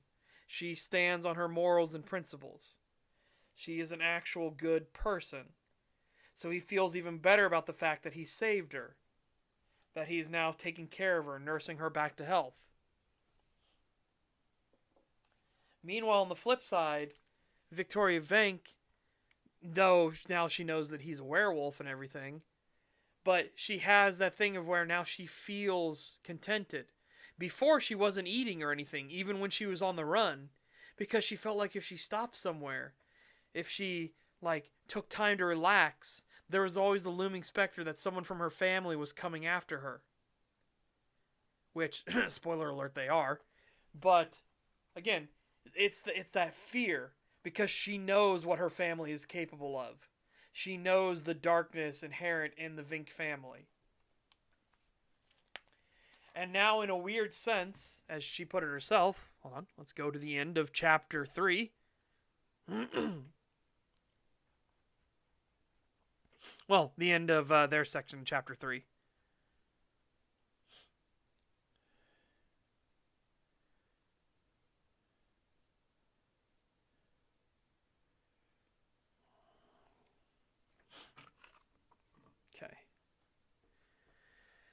Okay. She had to concede that he was right, but a part of her was strangely fascinated. A secret pulled from him, one that shook her understanding of the world. Another part of her wanted to rationalize away that it was some elaborate trick or scheme. Yet how would that even be possible? The last bit of her, though, was relieved and excited for what better to protect her from the real monsters that were her own kin than a monster straight out of myth and fable. For better or worse, she felt like something inside belonged here, and that perhaps it was fate she came to such hardships. Victoria Venk, princess of a cruel and tyrannical criminal boss, ran away from home and stumbled into the den of a werewolf. Was there any more fantastical storybook than that? So again, that's her realizing she's found somebody that can genuinely, actually protect her, right? And it's not just a thing of like there are going to be people that are stronger, they're smarter than Alex, they're faster than Alex, but Alex is the first one she met. And not only did he choose to save her purely out of the goodness of who he was, but he's a werewolf. He can actually defend her. He can genuinely defend her from her family. And that's what starts forming the bond. You can already see the strand starting to form, right?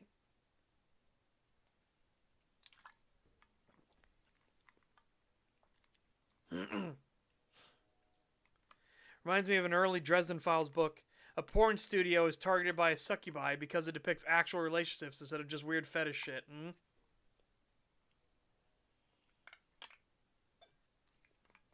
Yeah, so that's what Den of the Arctic Wolf is. It's a romance book, but it's much more about an actual romance. Right? There's going to be arguments because, again, he's going to point out to her that her naive way of thinking is like, again, your world is this. My world is this. Do not espouse your virtues and values and force them onto me.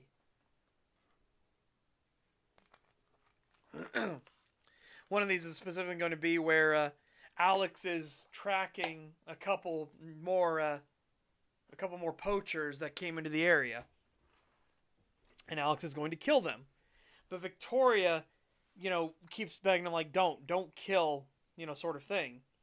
She wants to enforce her thing because her idea of what killing is what her family does. Her family being an organized crime syndicate, right? She got to see the horrors that her family would do to other people. Alex wants it to be clinical. There's sometimes where he gets pissed off enough that obviously he does what he did in the start of the book. Hold on.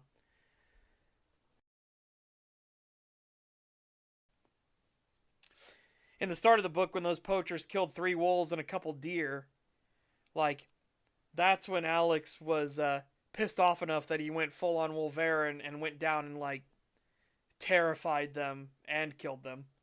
Here, he was just going to use a rifle to just put them both down. But Victoria gets in the way and is like, no, don't do that. Don't do that. They can be arrested. Poaching's legal, right? They can be arrested. Get them arrested. Bring the evidence to them. Show them that they're trapping out here and everything when they're not supposed to. The sheriff is one of you. He'll understand. And it's not realizing that the sheriff is fully on board with Operation Kill All Poachers. Right? But again, it's her worldview now clashing with his, and there'll be conflict there. Again, it's not that they stop caring about each other. They're going to get in arguments. They're going to get in each other's way. They're going to have those moments where they're trying to mesh and they're trying to see how things work, and it's not going to work out the exact same way. Right? There needs to be some changes and compromises.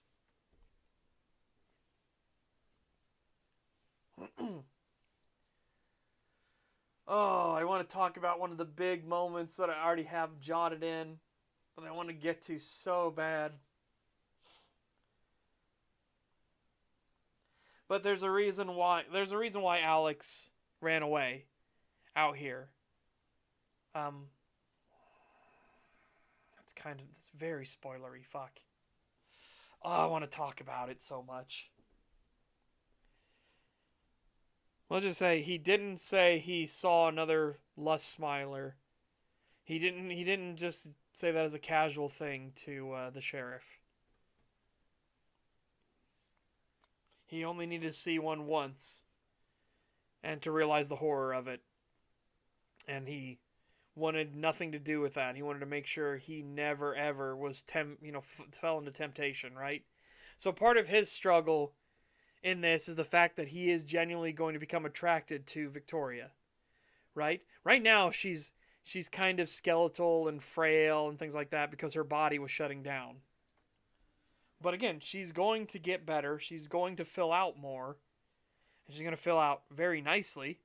She has good genes, let's just put it that way. And it's him trying to grapple with the sensation of the concept of desire itself. The sheriff keeps trying to tell him, having desires is a natural thing. You're a thinking, living being. You can have desires. The problem is when they become all-consuming, right? And it's the same thing with, when you talk about gooners and porn, right? You can have desires. You can watch porn and stuff like that. The problem is when it becomes all-consuming, when you're just constantly seeking it out, when you need it at all times. That's where the problem lies, right? That's where you get into issues. Because you're literally rewiring yourself to be that way. That's what smilers are. They're the ultimate of their brains have rewired themselves to be totally enslaved to their particular sin. That symbol right above my head right now, smilers. Well, now it's Domari, but still. They're completely enslaved to it. And it's why they can't function, they can't form like meaningful pacts or relationships. Like there can never be a tribe of smilers because they have been wired to be so enslaved to their particular sin that it makes them incredibly self-centered, right?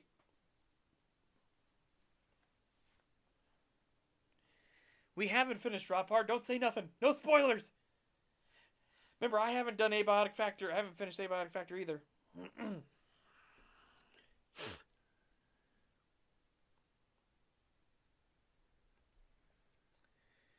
I hate Ubisoft, but the new Anno game, if you play for 10 hours straight, the game tells you to take a bath. I assume it's 1170 is the new Anno game, because they usually do that like time period thing.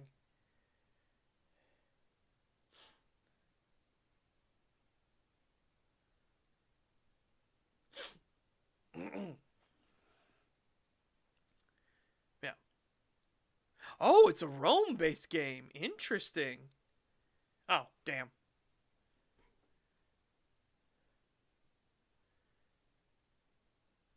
All right, banned him. Anyways,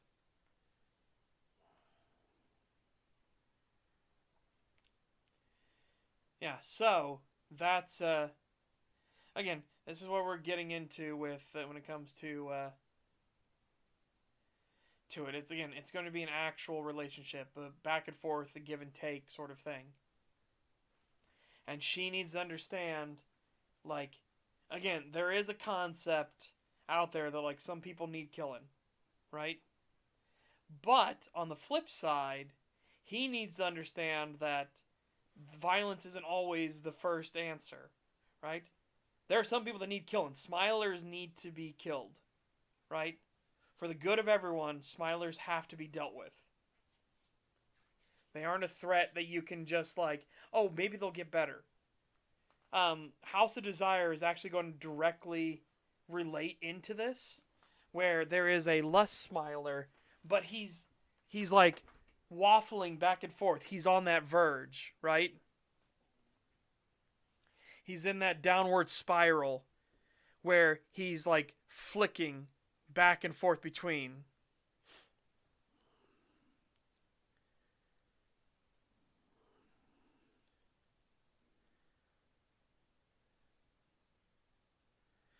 Would you say it's possible for a character to be normal if they're wired into these desires for 16 years or so?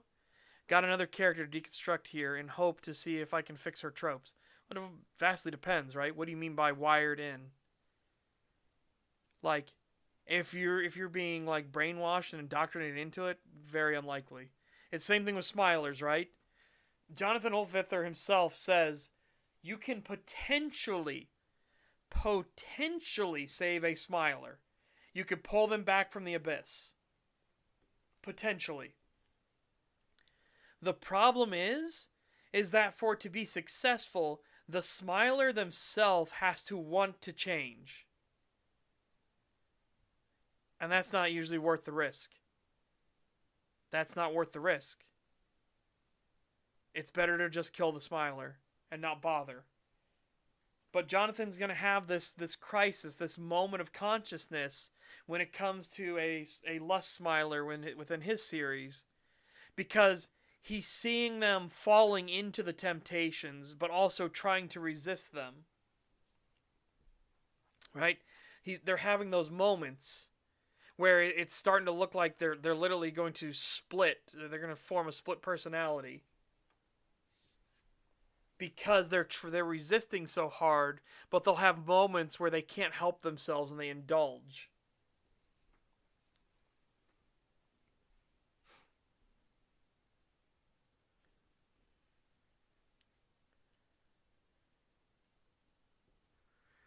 It's sexual wiring from a matrimonial society, but the character keeps aging in a world that defy her biases, and she's weirded out by the place she grew from. You can't, again, if you have enough that's going the other way, again, this is the thing I'm talking about with Jonathan Olfither. If you have enough that is pushing you back away from that wiring, it can work. It's not going to be a smooth process. It will be incredibly painful, but it can work. And there's going to be a lot of times where that person who is undergoing that process will become self-defeatist, right? They'll fall into spirals of depression and guilt and things like that. I guess it's not a comfortable thing. No, by 100 years, yeah. It's shifting you're shifting your entire thing. After 100 years, I'd expect that it has already shifted.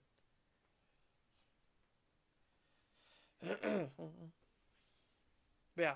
So, and it's the same, like I said, Jonathan Olfither will have to deal with this concept of there's a Smiler that he could potentially save. Right? He's watching them try to resist and then falling into the temptation and then resisting it again, and he's realizing that they're literally coasting, right? They're coasting on that darkness. They're just keeping their head above the water. And so it becomes this whole thing of like he'll put in all the effort and everything to try and help them because it's the right thing to do. He's not going to damn someone that isn't gone yet. But the moment if he sees him fully embrace becoming a Smiler, it's over, right? If he sees there's no resistance left, if he gives in finally, it's over. Like, the Smiler's got to go. Again, the standing order of Smiling Wolf Studios is literally kill all Smilers. And for good reason. Right? For very good reason. But this is one of those 1 in a million chances, one of those rare moments of watching somebody that is on that verge where the needle keeps dipping like back and forth. And he's like, can we pull them away from that? And the good news for Jonathan's case is that this particular Smiler or potential Smiler is not a Yalderskald. Because the big problem with Yalderskalds, and it's the thing that Alex Reed will touch on with Victoria, part of what has him have a mental breakdown, right, is that Yalderskalds have perfect memory recall of everything, right?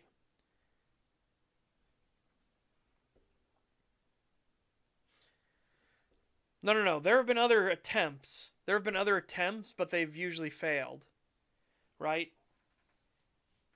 But no, because again, Jonathan even tells William in the diner, and all the others agree, you could potentially save a Smiler. It's theoretically possible. The problem is that the Smiler themselves has to want to change. That's the problem. And once they become a Smiler fully, they've basically become hardwired to their sin. So it's very, very unlikely, nigh astronomically impossible, that they're going to actually want to change. They've become physically, emotionally, mentally dependent on carrying out the sin. And that is why he says, there is potential there. If you can somehow get them to want to actually change, you could pull them back from the abyss. The problem is when a Smiler gets that way, it's pretty much fucked. It's done. Okay, so it has been done before, but it's so unlikely there's no point. Yeah, it hasn't been done successfully before. But there is always that slim chance, and it's hard to be told that somebody who isn't fully a Smiler yet, but is clearly spiraling down into it, cannot be saved. Right? It's not just a human thing. It's a very much like having any sort of empathy thing. It is hard to hear that and not want to try, right? And that's going to be the point in House of Desires. Like, he hears that, he sees a person that is actively still resisting and trying not to fall into it, but they'll slip every now and then into it and then fall and then pull themselves back. He's watching this happen, and so he can't bring himself just to kill them. He's like, no, no, no. I will try and help pull you back from the edge. I will try and help pull you back from the abyss.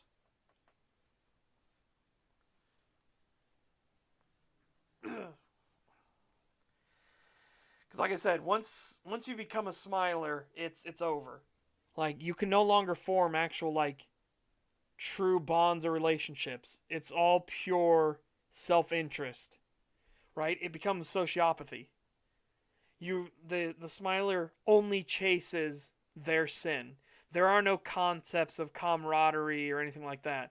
Even you saw Commander Lorcan Thetis, the smiler of envy. Envy smilers are the most manipulative of all of them, right? They can pretend and bluff their way through things, but they always show themselves. A smiler can never hide their true nature.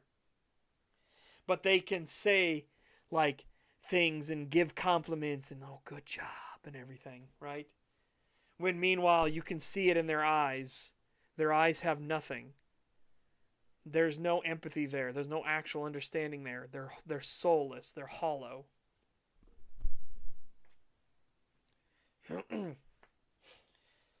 Yeah. His whole thing when he was trying to work with another smiler, again, he doesn't, like, understand. He's like, stupid fucking piece of shit. Why did he go after his little fucking boy toy squeeze thing? You know, if he only did this, he would have access to more of these things. Isn't that what he wants? You know, he can't think beyond that. He can't think, like, and the same with the other smiler. The other smiler who was the lust smiler of Wrath, or sorry, the lust smiler Wrecker, he couldn't think beyond the, oh, well, I'll get more if I just do this thing. You know, we'll get more if we work together sort of thing. He couldn't think of that. He could only see it as far as, like, what am I getting this moment? Right? That's why there's no, like, big league of evil. There's no, like, the Smilers tribes or anything like that. They can't. They physically can't function together. They're too self-interested. They don't have those moments of delayed gratification because they are so enslaved and enraptured to their sin. They need that gratification now. Now. I need it now, this very moment.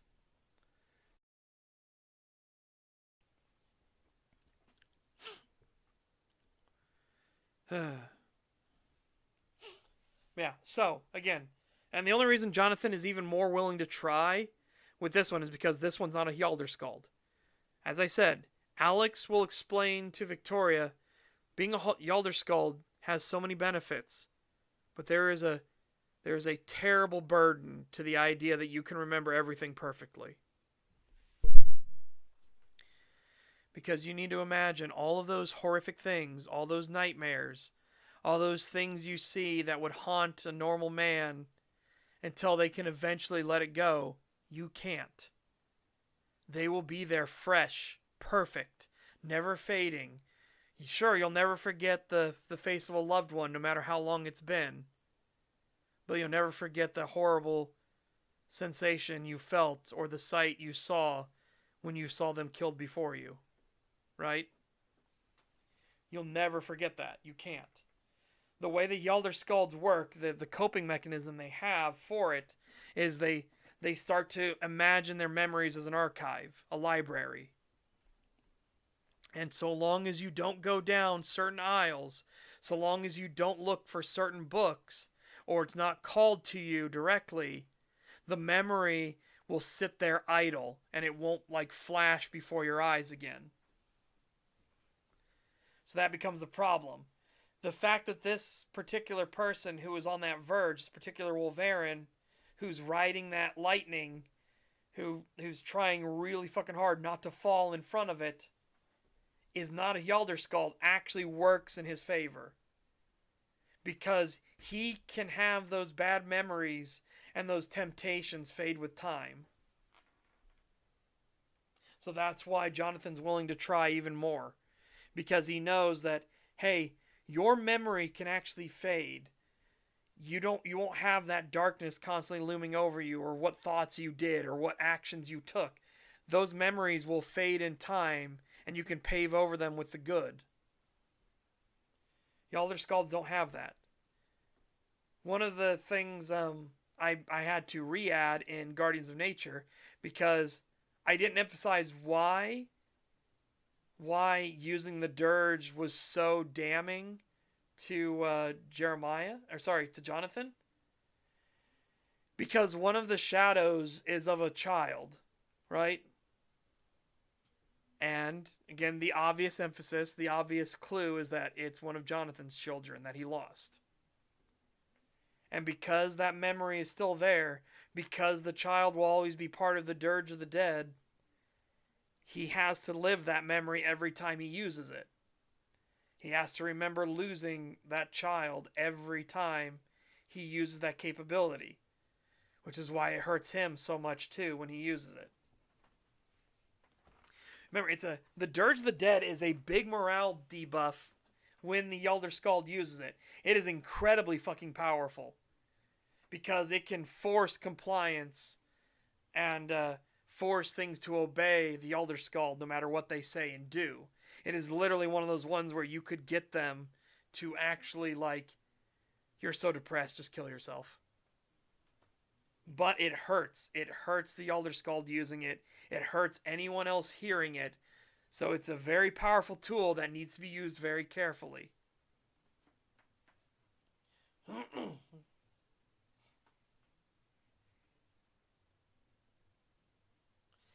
Which is also why Meraxis uses his magic to make Michael Wolf deaf. So that when he then tells Jonathan that he has to use the dirge. That's the only way he's going to be able to protect the spirits from William's crazy shadow constructs during William's awakening. Because remember, a Elder Skald can change places with any shadow in the dirge, right? And it's going to be true for William's capability. William's natural ability to manufacture shadow constructs is wild. Like his control of shadow things is incredible. And that's part of what that's part of what Alex was trying to explain to Victoria, is that Wolverine have innate capabilities that we have that can become heightened over time and things like that. That we can work on as the way a mageling would do, as the way a wizard or a witch would do. But we also contract with spirits to get other magics that, we're channeling the spirit itself at that point. And Jonathan's innate capability to manufacture shadow constructs from his mind and his ability is terrifying, right? And the same thing, that's why Jonathan, when he sees all the shadow constructs, he is very fucking nervous. He's like, one, that's a lot of shadow constructs, and two, the fact he's doing it effortlessly is kind of intimidating.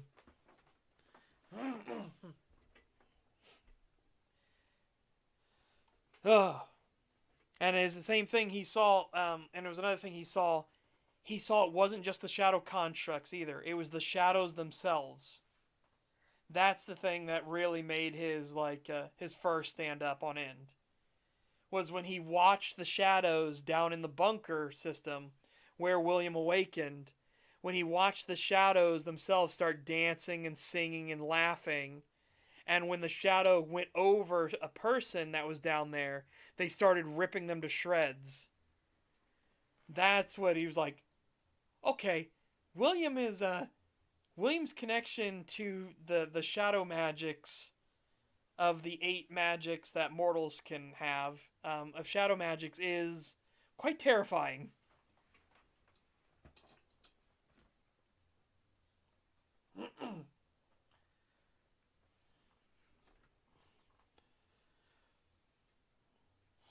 What's funny is I always had in my mind for that part where he's awakening and everything like that.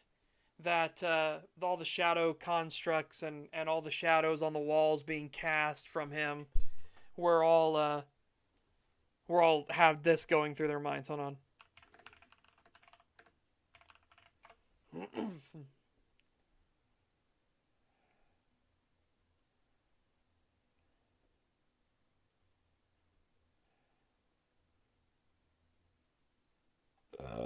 Excuse me.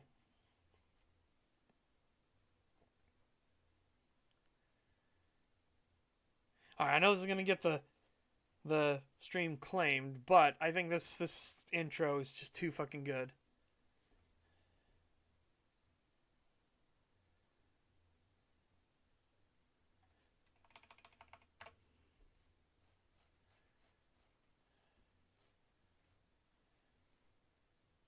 Oh, here we go.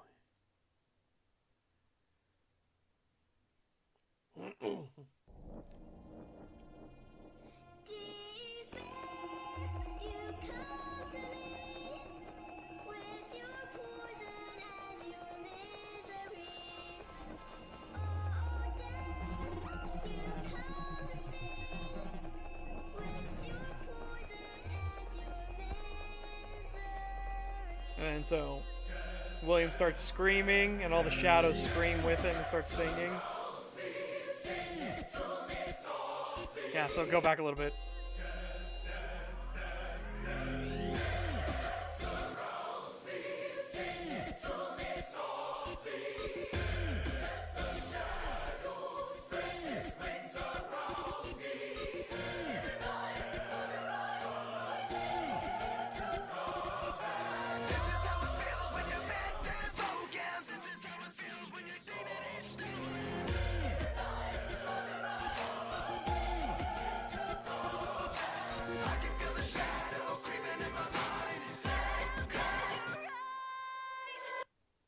There. I think that intro to the song works stupidly fucking well for William Lowell's Awakening, right? Like when he screams and all the shadow constructs start screaming with him, and then as Jonathan and Meraxis note, when they look at the shadow constructs, they see eyes start forming on them. They're like, okay, that's really bad.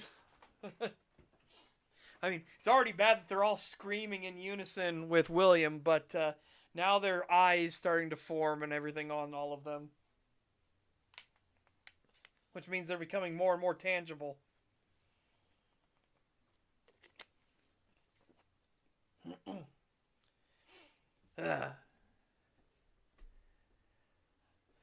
Oh my goodness.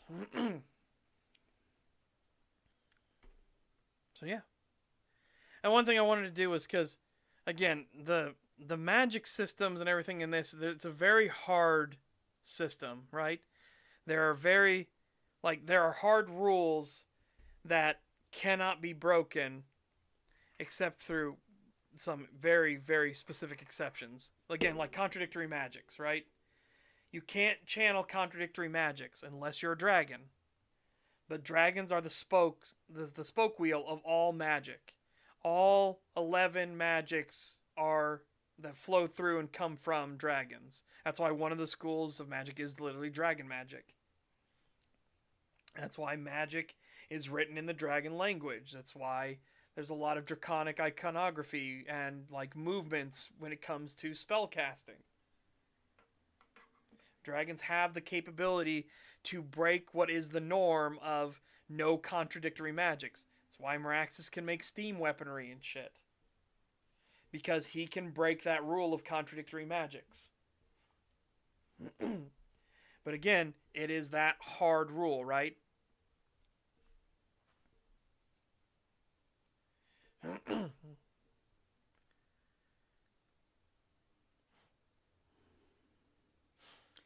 Yeah, for William, he can just create like shadow constructs that attack people, right? And he can literally give these shadows life. So ironically, the way to save yourself from William's capability is to actually not flood a place with light. You need to stop all light. You need to be cast in darkness. Right? If everything's in darkness, the shadows can't take form because they have been lost in the mass of darkness. If there is light, it doesn't matter that it's an impossible shadow. Light will cast shadows. So that gets into a thing where William, as he gets stronger and stronger through the thing, because eventually, like the intention is William becomes one of the Prime Wolverine, right? He becomes the actual pinnacle of what a Yaldaskald can be. So kind of like how Sidoris was the pinnacle of what a Wrecker can be. Eventually, this is part of a big gambit that Miraxus is playing. He's finding the primes, the literal max potential of what each of the casts can actually be. And William is one of those. William is the prime of what a Yaldaskald can be.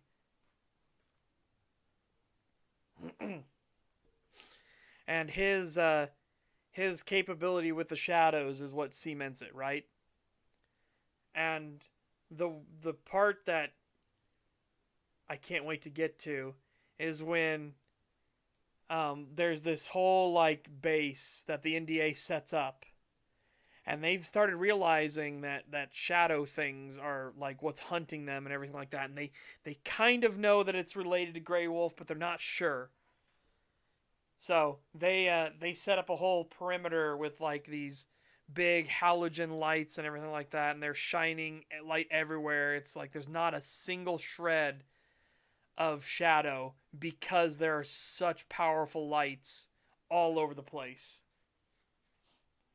And then William, who is standing a distance away, like who sees this like illumination of basically daytime out here in this area, he starts to sing a song, and the NDA watches in horror as they see these like shadow hands and stuff like that start clawing at the edges of the light, the ring of light around them.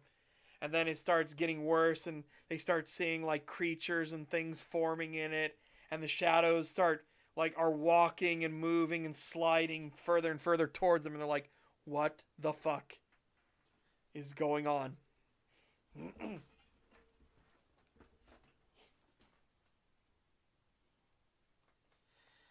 And again, William's potential, William being a Yaldaskald, the whole point behind it too is that William will earn the title of the most beloved of Mani, right?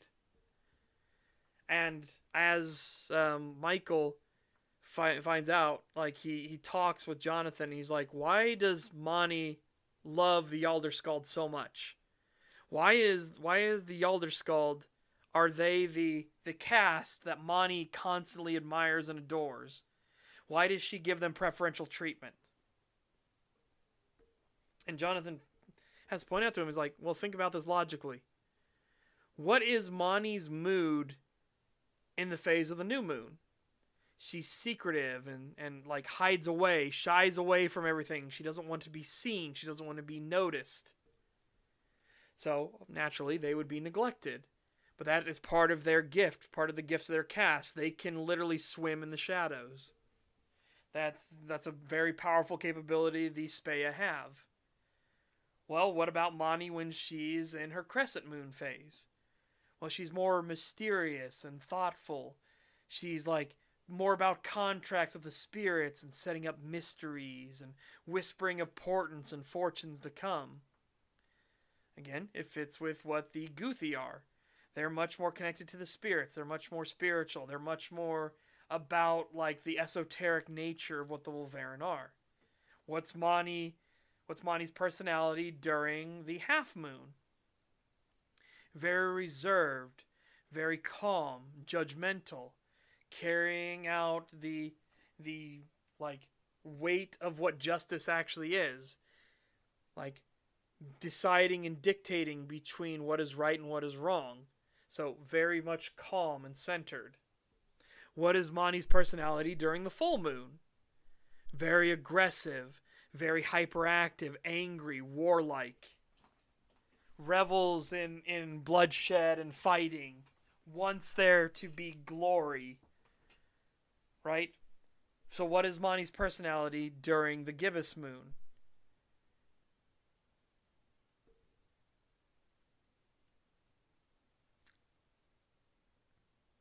Again, the answer should be obvious. But she's very happy, excited. She's filled with dance and merriment and mirth.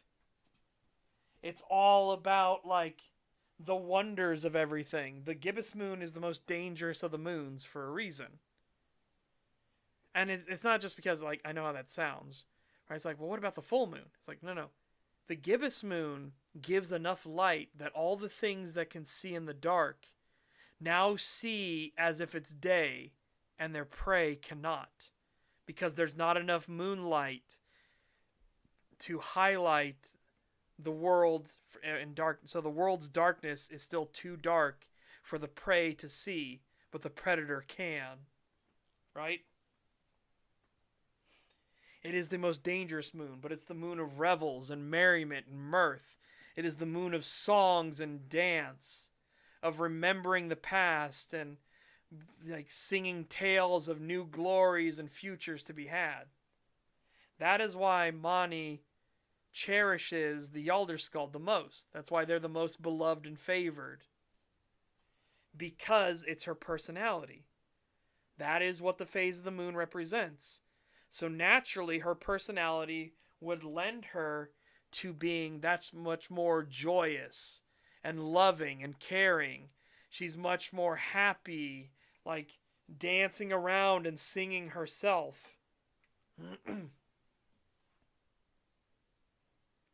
So, yeah. And again, it's when she's strong. It's not her strongest, because when she's the full moon, it's when she's at her strongest. It's why the Wreckers are the strongest of all the casts. But again, the most dangerous of all the casts are the Yaldaskald. Because they have strength comparable, not equal to, but comparable to the Wrecker. But they have so much other stuff going for them as well. And that's why William Lowell will become the most beloved of Mani, the prime Wolverine of the Yaldaskald. He is the single most beloved.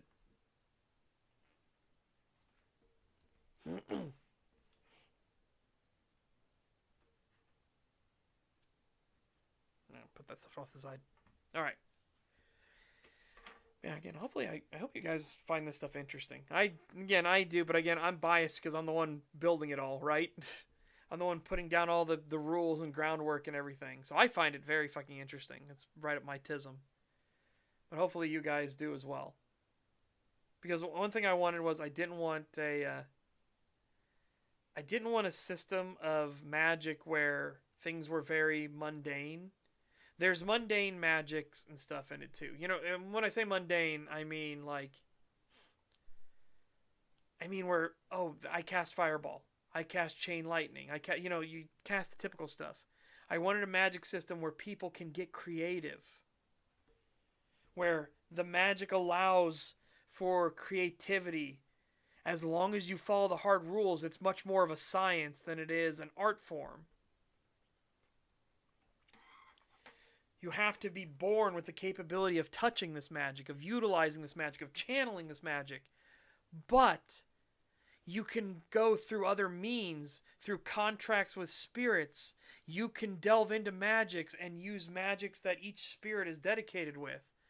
Shamans can use the magics of what once was. The ancestors can teach them knowledge and value, and their magics are all associated with ancestral magics.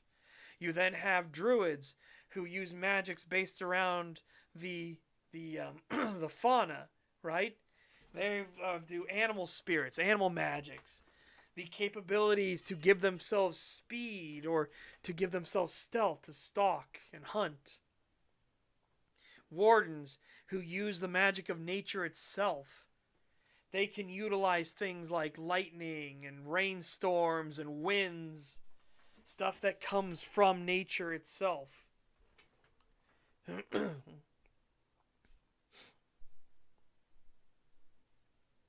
Yeah, well,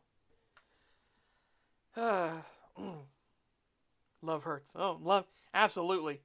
That's the thing that hang on. I need to get the exact line, but that's the thing that Meraxus warns William of, and it's the thing that Frostfang also warns William about. Like, you need to understand, being the center of attention of supreme beings, of divine things, of things well above and beyond you, doesn't mean you're in for an easy life. You are the center of attention. They expect things of you. You need to live up to that expectation. You are going to be tested and tried far more than anyone else. This is the whole concept, because William is technically a chosen one, right? But he wasn't born with that status. He earned that status. And now that he's at center stage, he is going to be expected to perform at that level. You have to be this. You are going to suffer. You are going to have setbacks. You are going to get hurt. You are going to experience loss. Can you rise above it? Can you stay on that stage? Or will you bow out? Will you lower your head, bow out, and leave?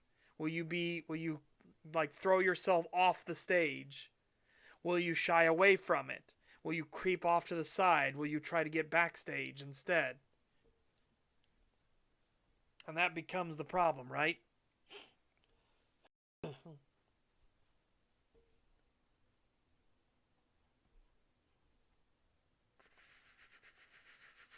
Pretty sure it was an Aftershock where he specifically calls him out.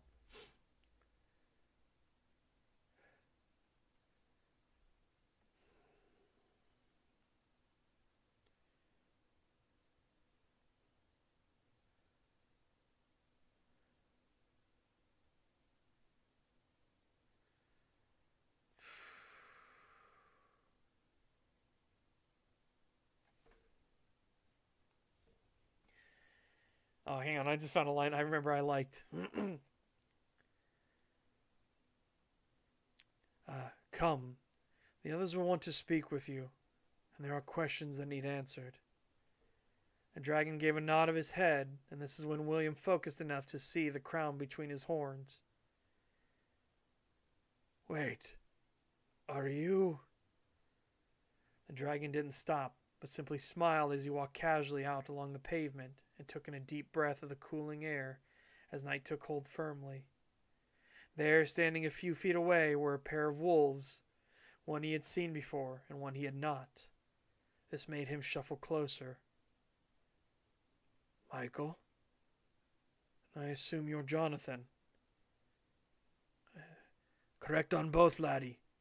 Though me name in this phone be Spiritwalker, and his be Reaper Song.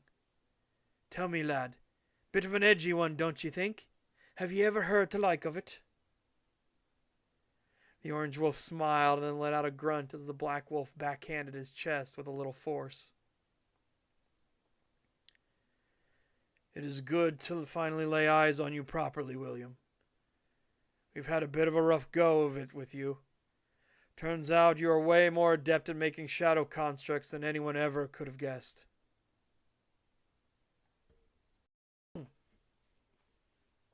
Well, again, that comes into it as well, Anti-Boy Scout, because there is a play of technology versus magic in my settings.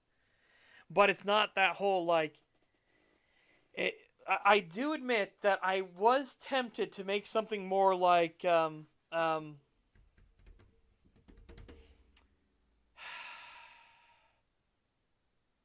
my god.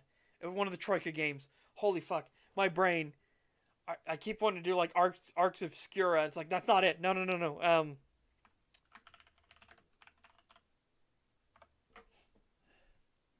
Yeah, Arcanum. Holy shit. Yeah, I was tempted to do something like Arcanum. I was. But then I was like, no, I don't really want to do that. I much rather have the the magic versus technology thing not be that one cancels the other out, but that it becomes a pragmatism thing, right? And it's mostly explored. It's explored heavily in the actual book series in Sakara called White Tower Chronicles, which is chronicling the rise of Cordysoth. In that one, it's that whole thing of is the whole thing here in that you can take a wizard, somebody who has wizarding blood, who has the gift and capability of actually influencing magic, and you can train them for a decade, and they will be able to throw a fireball that will detonate and blow up an entire squad of men. But I can take a single peasant boy and give him one of these fire belchers, give him one of these muskets, and I can train him for a month, and he can kill thousands so long as he has enough ammunition and time. And it took me a month to train them. You cannot compete. The technology, the powers that mages wield is formidable. But a gun is a gun. And if I can train somebody to fire a bow, like, and it gets on the whole thing of like why crossbows. This is a real world example. Why crossbows started overtaking normal bows for war. Because a normal bowman, they need to train hard for years. They need to build up that muscle mass to utilize the bow. They need to be accurate with it. It takes practice, time and time again. The person that is fielding them needs to pay their wages, needs to pay for them to keep getting stronger, to keep getting bigger, so that they can utilize their war bows effectively, so they won't get tired in a fight. Versus I can show somebody how to reload this crossbow, and sure, it's not as fast, but they only need to be trained for a fraction of the time. And they don't have to be super strong. We can use mechanical leverage to reload their crossbow for them. And they can still get similar like damage and poundage out of it. Not distance. But that doesn't matter so much. Because they're cheaper.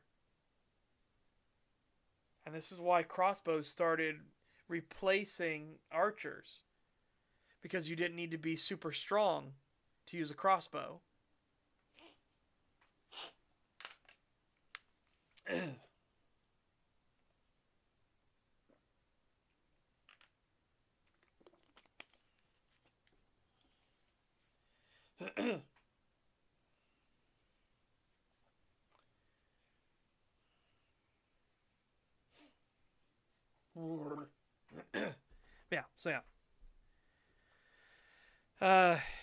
Yeah, Arcanum, Vampire the Masquerade, and Return to Temple of Elemental Evil.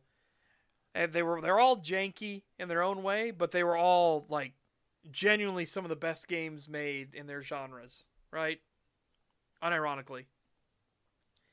It is probably the fact that Troika did not get a hold of the Fallout license is one of the biggest disasters in gaming history.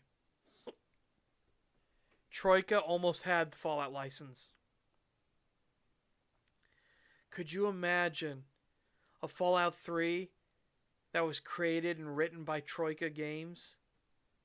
Oh my god. It would have been absolutely fucking incredible. Like, Troika Games is one of the ones that makes me sad. It's the...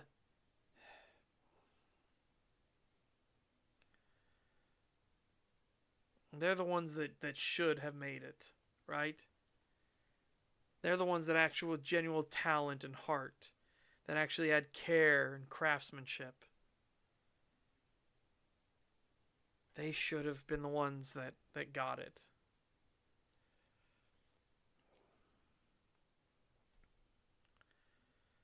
Yeah, I just...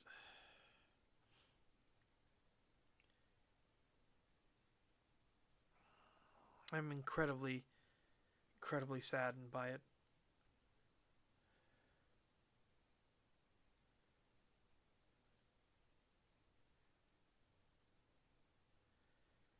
Yeah. Ugh. Oh well. Yeah. So again, that's my like whole thing about like magic versus technology, right? It isn't that magic and technology are inherently mutually exclusive. It's why you have blade sorcerers and things like that, like genuine spell swords, spell blades. You can have them working together. It's that now you needed decades to perfect your capabilities to be as powerful as you are, and you are powerful. I needed a couple weeks. I needed a month to get really good. And I can kill you before you can cast your spell. It's the same concept here in mine. Like, the Wolverine are incredibly fucking powerful. Jonathan Olfither full on tanks a 50 caliber round right to the chest. He just full on tanks that shit. And he just makes him upset and he growls about how much it hurts. But he fucking tanks it. The thing is that, like, if he was in his Mothra form, and instead of Jeremiah wanting to claim his head and offering it to Ithander, instead he went up and had like 5 guys with shotguns stand up and all blast him in the head at once. Jonathan can't fucking do anything about that. Jonathan's fucking dead then. He tried to mitigate it because he brought a fetish with him that would kind of like help resist damage from from trauma and everything. Because what are bullets really? It's basically trauma, right? Like when you get down to the nitty gritty of what is a bullet actually. It is an object that is inflicting massive trauma that actually inflicts it with such force that it can puncture through, right? But it's trauma. And so he was using a fetish that would help, like, neutralize trauma.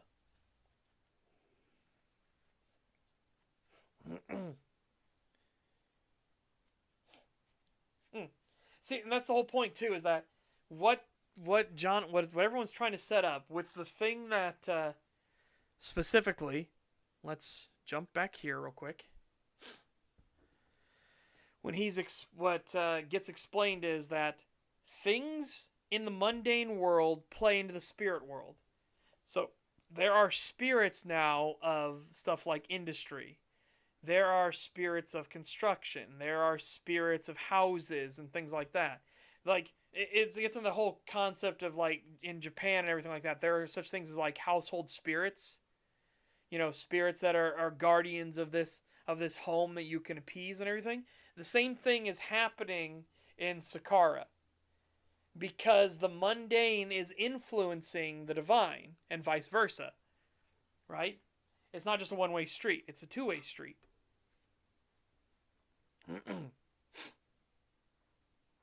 Yep, exactly. That's why, again, it's that whole thing with like, but bullets pierce things. Like, okay, I need you to like back away from that and think about the mechanics of it. What is a bullet? Bullet will often hit with blunt force, but it hits with such force, even though it's blunt, and it's such a small area that it punctures, right? But it's still blunt force. You can literally see this, like, you can have a rebar. Rebar on the end of it is completely flat. There's no point to it. But you throw that rebar hard enough, or you fall on that rebar with enough force and mass, that rebar will puncture. Right? You can puncture somebody with a butter knife.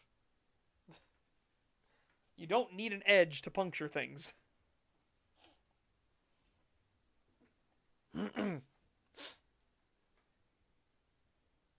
Yeah. Anyways, there's the whole thing of like, and what they're saying with how things function. There's a solidity to the world. When there are like, When there's convergence, things are incredibly solid because that is a merging of both the spirit plane and the mundane plane together, and that happens where ley lines cross each other. You get a convergence point.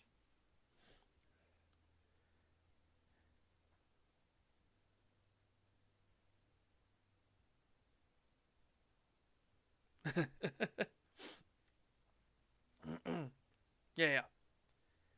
Hey, Brady Wastelander, welcome, welcome.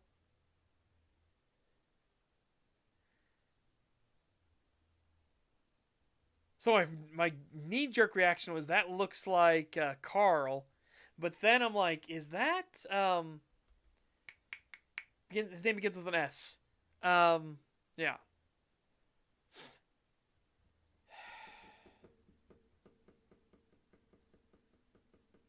I used to watch him. He was an FPS player.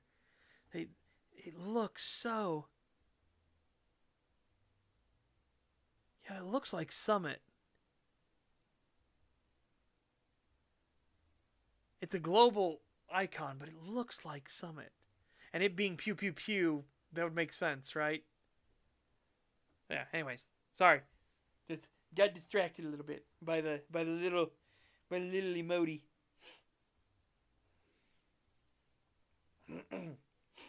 Yeah, we're just talking through like systems of the setting and everything and how things function.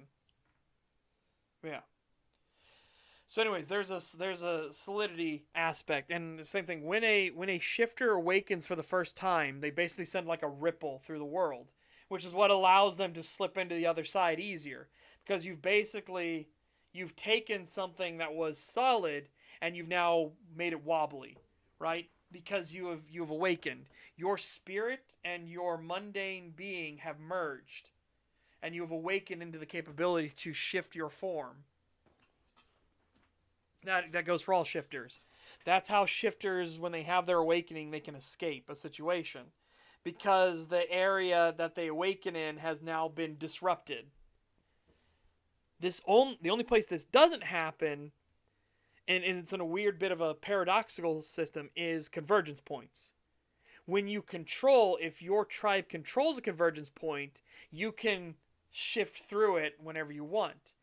If you don't control it, if you're not a part of the tribe, if you're not recognized in the tribe, it's like a solid barrier. You cannot push through it. You can't go to the other side of the mirror unless you are pulled by somebody who can. And that gets into the whole thing of why Jonathan and Smiling Wolf Studios couldn't just push through to get to the convergence points. None of them had thought to like go to the other side of the mirror when they were at the hotel until they realized again when Jonathan put the clues together, he realized there's a convergence point at the hotel. There must be. So then they started realizing that they couldn't push through at the hotel. They leave, they go a distance away, they push to the other side of the mirror. They then come back and they realize everything is solid. They're like, okay, yeah, there's a convergence point here at the hotel. But because they haven't attuned to it, they haven't done the ritual to it, they can't push through. That obviously changes. Again, it's set up in the end of Guardians of Nature that they're going to do the ritual. Meanwhile, while they're preparing the ritual, Jonathan decides he's going to get his freak on with Esmeralda. Because she is very much 1000% his type. She is completely and utterly his type. And for anyone that doesn't remember, Esmeralda is based loosely off of Des Frazier.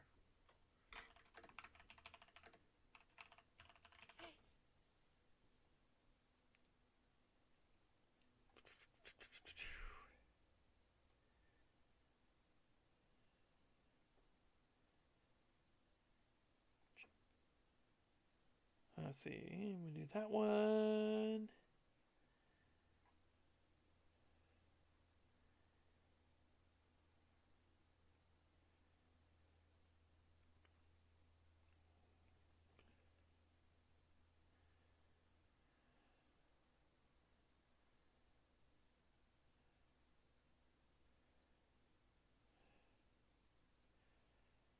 And we'll do this one. Again, we gotta be careful because, you know, yeah, gotta be careful. Yeah, Esmeralda is loosely based off of her, right? So, she is very much Jonathan Olfither's type. Very, very much Jonathan's type. Oh, yes. Oh. No, she's real. Again, they are bigger. They are much, much bigger. Holy shit. That's a whole rabbit hole in and of itself. But yeah, no, she's real.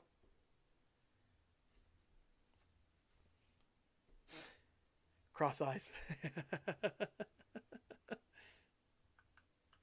Yeah, she real, all right.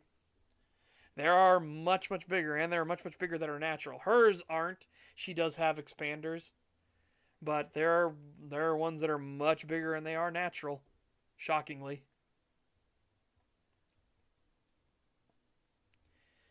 Yeah, no, Jonathan Esmeralda in this setting, and the only reason I say that that's Esmeralda's body type, but she is natural, is because there are genuinely natural ones that are even bigger than that, like by a lot, by a lot. Holy shit!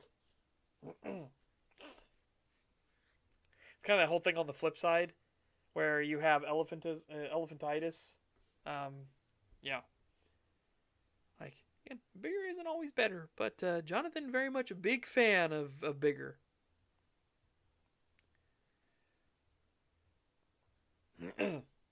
Yeah, so Esmeralda is that. She has some tattoos, not as much as Des Fraser does, and obviously not tattoos like she wouldn't have the American flag or anything. The Americas don't exist in Saren. They don't exist. No, I was thinking more like there's the male version with elephantitis. Like there's dudes that have giganto nuts and stuff like that. Like it does happen. It is an actual thing, but it's not all it's cracked up to be. It's not all sunshine and roses.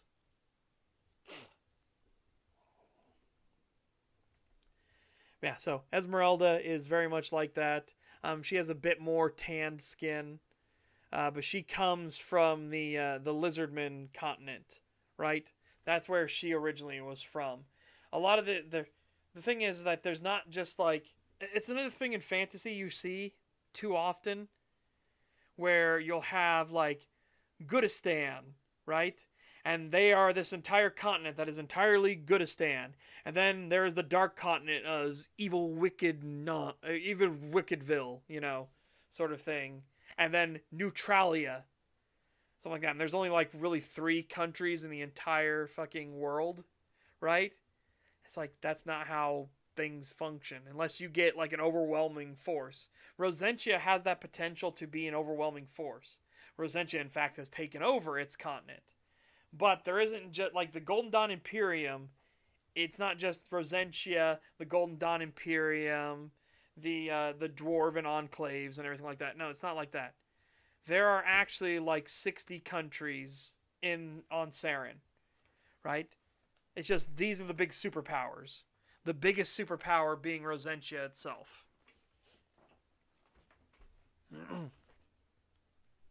But that does not mean that that just because Rosentia is big and powerful, that the Golden Dawn Imperium won't try to sucker punch them, or the same thing with the Dwarven enclaves. They won't try to like bombard Rosentia and everything like that.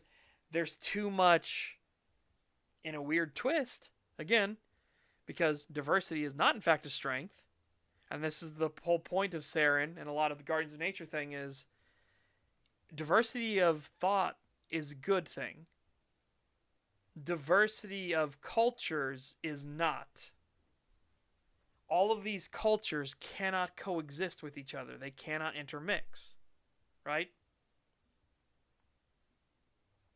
Yeah. So you have this whole idea of like, again, The Golden Dawn Imperium is going to advocate for itself and its peoples. The Dwarven Enclaves are going to do the same, just as the Lizardmen are going to do the same, just as the dragons will do for themselves and their people. Like, it's just natural, right?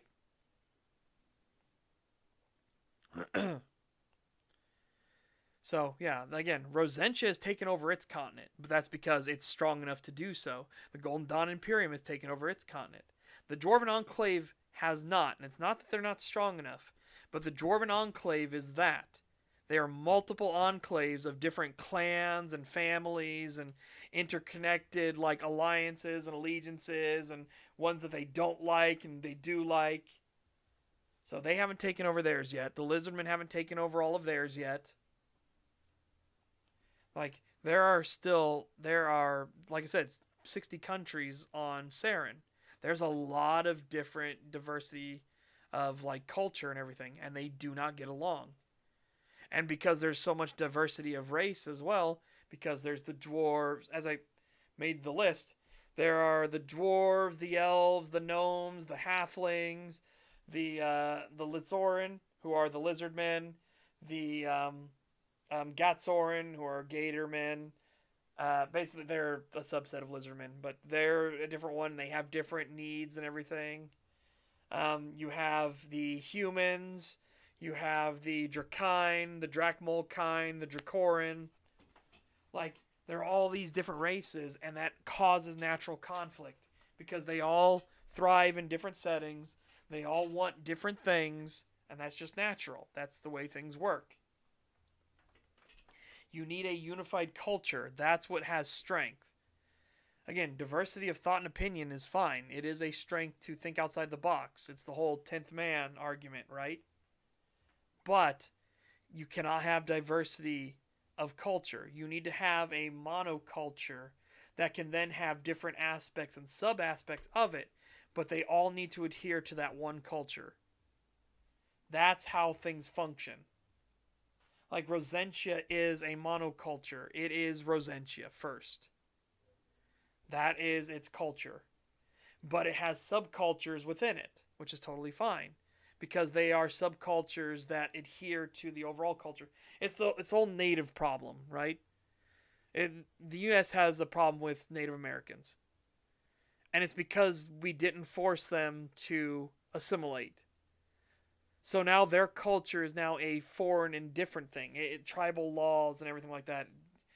It gets into a whole fucking mess, right? There's a whole mess behind it. Honestly, the Native Americans should have been forced to assimilate into American culture. And then when you're in the American culture, you bring about your ancestral ideas. We would have had an American culture that had much more spiritualism if they had actually been forced to merge into the culture itself. That's how things work. That's how you'll have a lot of like Cuban culture down in Florida, for example, but it's Cuban American culture. It is American culture at its heart that has a Cuban slant to it. But all of those Cubans that live there are Americans first and foremost. They just pay homage to their heritage as well. So now you have enriched the culture that was with this Cuban culture, right?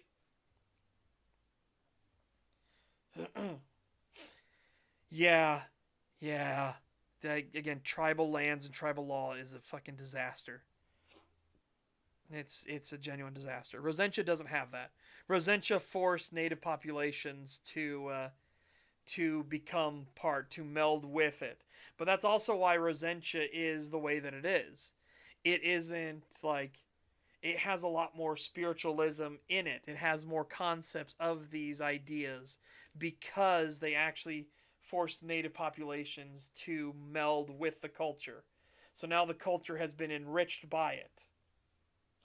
And you don't have the problem that keeping them a separate other but can totally isolate and contained comes, right? You don't have that problem where now you have tribal laws and sovereign, in massive air quotes, nations within your border. because it doesn't work. It does not work.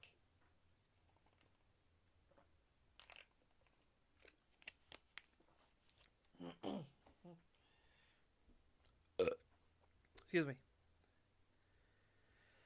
Yeah, so, and again, Rosentia wasn't going to tolerate that. Not in a place where the Golden Dawn Imperium and the Dwarven Enclaves and everything exists. They could not tolerate such a thing. So, it was like, no, you're going to merge in, or you're going to be wiped out. Pick one. Boo-hoo, whine and cry all you want. Sorry, you're the inferior culture. Pick one. Do you want to go out and be left as a footnote in history, or you want to merge with ours and bring your heritage in as well?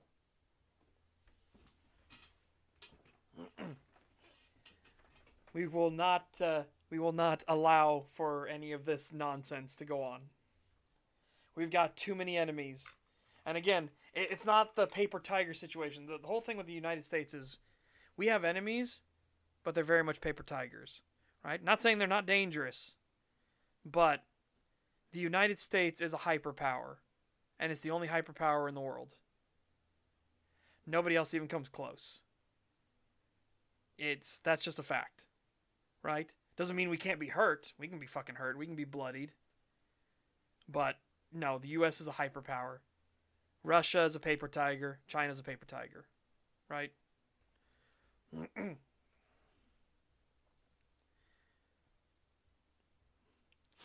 If they failed to do that, they would look worse than Russia. Yeah. USA. USA.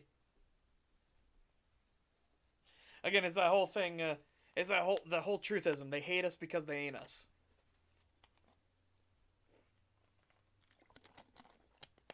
But if the USA actually had more threats, actually had more genuine threats, I guarantee we would stamp down on like the whole idea of native lands and everything and be like, no. You're either going to be a footnote in history, or you are going to merge and bring your culture and heritage into ours. Pick one. And that's what Rosentia did.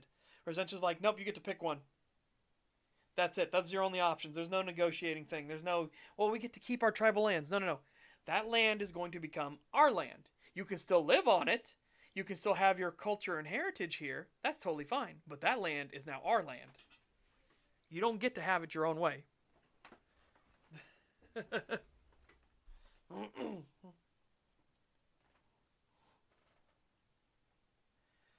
Oh. Yeah. Anyways. But that's also why William, specifically, William Lowell is trying to empower Rosentia even further. Because he believes in the ideals of what Rosentia actually is. Because Rosentia can actually function like that, right?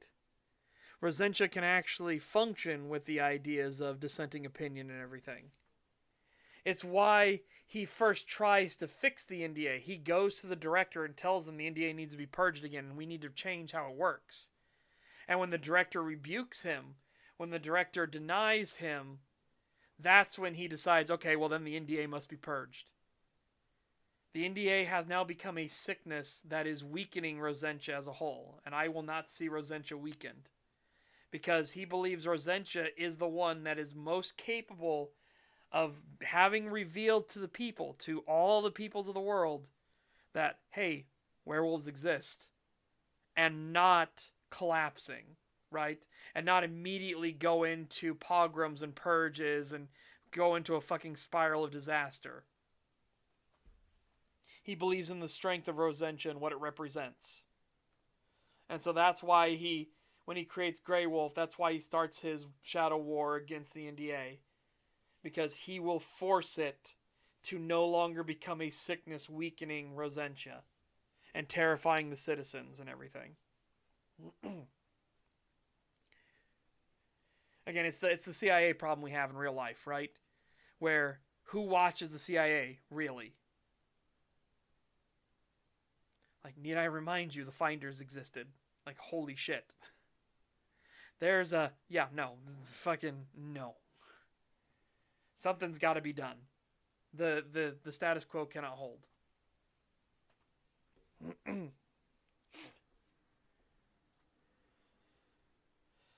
Yeah, so no, again, that's the whole joke behind the NDA because it's the funny thing with the National Defense Agency. And then the joke is that to be a part of it, you definitely signed one, right? That's the kind of like in joke for them. Like we tell you about what we do, but we definitely signed one. But that becomes the problem because they're so not transparent and they're so fragmented from each other that it allows the Commander Lorcan Thetis to rise, right? The corruption is constantly there. It's constantly festering. The purge has to happen, and they need to actually gain some actual centralization and control. Because this fragmented thing, it's great for getting things done quickly and efficiently. Like it's that opposite problem of bureaucracy. Here the bureaucracy has been removed, but now there's no oversight. There's no one stopping those with ill intent from taking control, right?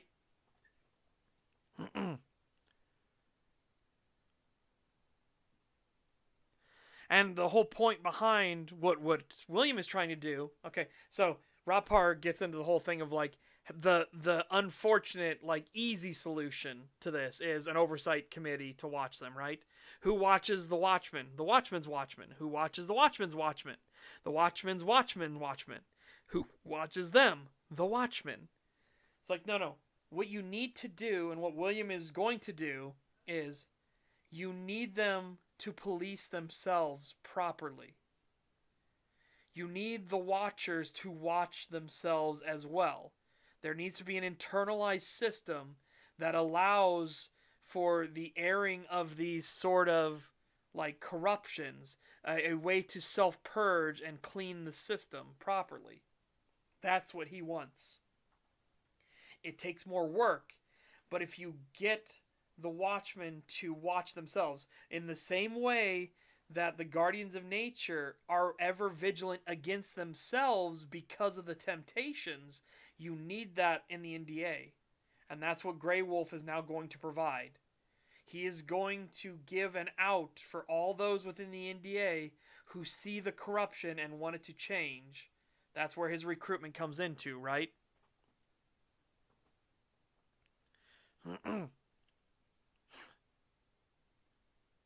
Remember that great gag in 40K? The Inquisition has a mystery Ordo. Nobody knows what it does. Then a second Ordo specifically to watch those guys. Yep. Again, it's the same principle here, though. You need them to get them to police themselves properly. And it takes a lot of hard work and it takes dedication. But again, that's what William, when he wanted to do that the correct way, the proper way, he brought it to the director of the NDA. And the director of the NDA blew him off. He rebuked him. He refused him. So he was like, all right, fuck it. We ball then. Fuck it. We're not. No, I'm not letting this. This will not pass. He wants more transparency for the people. He needs them to be held. Like, they need to have their things processed properly. So that way they will internally watchdog themselves. Because they know that the eyes will be upon them, right? That's what you need to have happen. It's the whole concept of like, what was chivalry back in the medieval times? Chivalry was the knights policing themselves. When that went out of balance, you would get the corruption. When it was in balance and working, that's when you would safeguard everyone. That's when people felt the most safe, right? It takes work. But William is absolutely prepared to put in that fucking work. And he is going to force the NDA to change and adopt that system. He wanted to do it the nice way, the pleasant way. The let's have a conversation and talk about why this needs to be done. And it was thrown back in his face. So now he's going to do it the not nice way. He's going to be like, I tried talking to you. Now that talking didn't work, we're moving on to the more persuasive option. Again, as the opening of Grey Wolf will start with, when the drop before it goes into the actual book itself, will be the NDA will come into the bathroom because they've cornered William. Like, they already know, like, the director's already said, arrest William Lowell, right? Like, he's a problem. He needs to be dealt with. William Lowell knows this has happened, right? He knows this is what's coming. So he makes an offhanded comment. He's like, I'm just going to go take a piss. You guys can arrest me after I get done taking a piss. And they don't care because they're like, okay, either he's going in there to off himself or there's no escape from that room. He's in a bathroom inside the, main building and everything like that. He's not getting out. They're like, all right, go in and take your piss. So they leave him. He goes inside. Because they don't know what he is, right? They don't know that he's going to use the mirror. And then when they finally come in to like, okay, he's been in there long enough to like drag him out. Let's go. They call in the director because like, director, you need to come see this. The director goes in the bathroom, and on the bathroom mirror, scratched in, is, you made your choice. It's like, well, that's ominous. And like, William doesn't care the fact that he's been named as the enemy. So he actually is going to play into that idea of being the enemy of the NDA. I put in the Discord, like, I realize how I want William to look physically, right? What his physical look will be.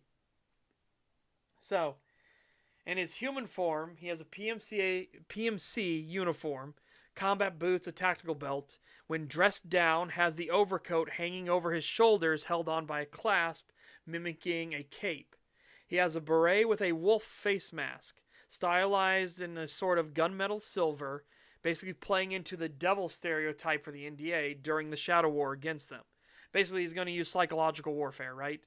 He's going to, like, play up the whole, like, I am the villain, right? That's what he's going to do. He's going to play up this whole, like, I am the villain, I will accept that.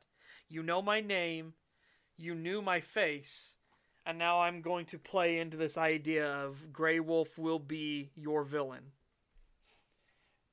The problem that the NDA has is that they know they can't just declare Grey Wolf is like a horrible organization and things like that, because William just brought to them all this evidence that shows the NDA are doing bad things.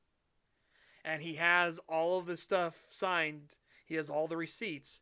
And he let the director know there are multiple other agencies that now know what you've done. And there are outside businesses that now know what the NDA is. Like, they just need to get rid of William, and then they're not going to talk about it. They're going to just let it sit there. They're not going to do anything about it, and that would go away. If they cross that line, if they try to declare Grey Wolf are, evil and wicked, he's just going to be like, thank you for the trap card. Here's everything that the NDA is doing. All the stuff they're keeping secret from you. Here's how their code systems work. Here is how, here are what these mean when they say they do this. This is what the cleanup crews actually mean. This is what this means. He'll like, have you heard of a whistleblower? How about a whistleblower that comes with such damning receipts that your head and everyone that is currently involved is going to roll? You think the Rosentian people are going to stand for this? Nah. So that's why the NDA gets dragged into the Shadow War and has to fight it on William's terms, because he's the one holding the cards, right? He's got them by the short and curlies. They don't have a choice. They're trying to maneuver and weasel around, so they have to fight this war on his terms. Which, again, they don't realize that he's a fucking werewolf. They don't realize that his terms are not achievable by the NDA rank and file. Just like they said, they assumed that he could not get out of that building because it was a bathroom in the heart of the building. There's no like windows to escape through or anything like that. Like, where is he gonna fucking go? He's either gonna kill himself, which who cares? That's what we were gonna do to him anyways. Or, we're just gonna arrest him once he's done taking a piss. Who fucking cares? They have no concept with what they're actually dealing with. They just think he's now a rogue asset, right? They don't know the depths that Grey Wolf will plumb. and what it will have. And a lot of Grey Wolf will be coming from former NDA agents that know just how bad things are. Like, some of them don't know. But there are those that know how bad things are, but they didn't want to be the head that stood up above the crop. Because they're like, I've seen what the NDA can actually do. And what a lot of this corruption is doing behind the scenes. And I'm not going to stick my head up above because I know that there is a scythe waiting for it.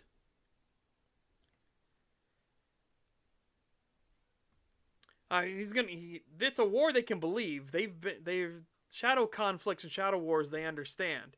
They just don't understand what playing field they're actually on, right? They don't understand the rules that they're being engaged by. That's the whole thing when they start piecing together things of like with shadows and everything, because William Lowell is very good at the darkness school of magic, right? Remember, it's called, you have light school and darkness school. Again, they are the contradictories of each other. Light is contradiction of dark. There's nothing inherently wrong. It's not like an evil school of it. Same thing we talked about earlier. Necromancy isn't inherently evil in and of itself. It's how you utilize it and what you do with it. Like, that's what can make it evil. Obviously, the necromancer that they're currently fighting in, or that they're going to be battling in Den of the Arctic Wolf, is genuinely evil.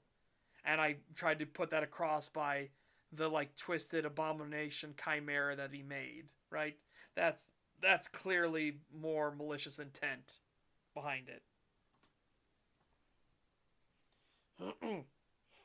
But all these things are just tools. It's how you utilize them. And again, William's natural affinity with shadows is devastating. And they're going to learn that the fucking hard way.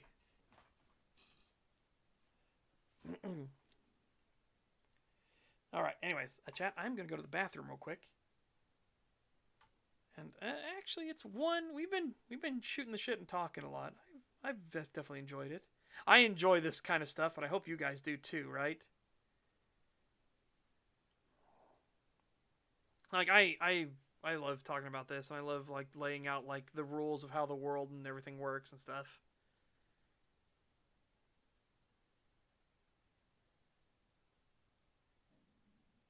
Oh my god, did you hear that? That was the loudest my stomach has ever growled. Holy shit.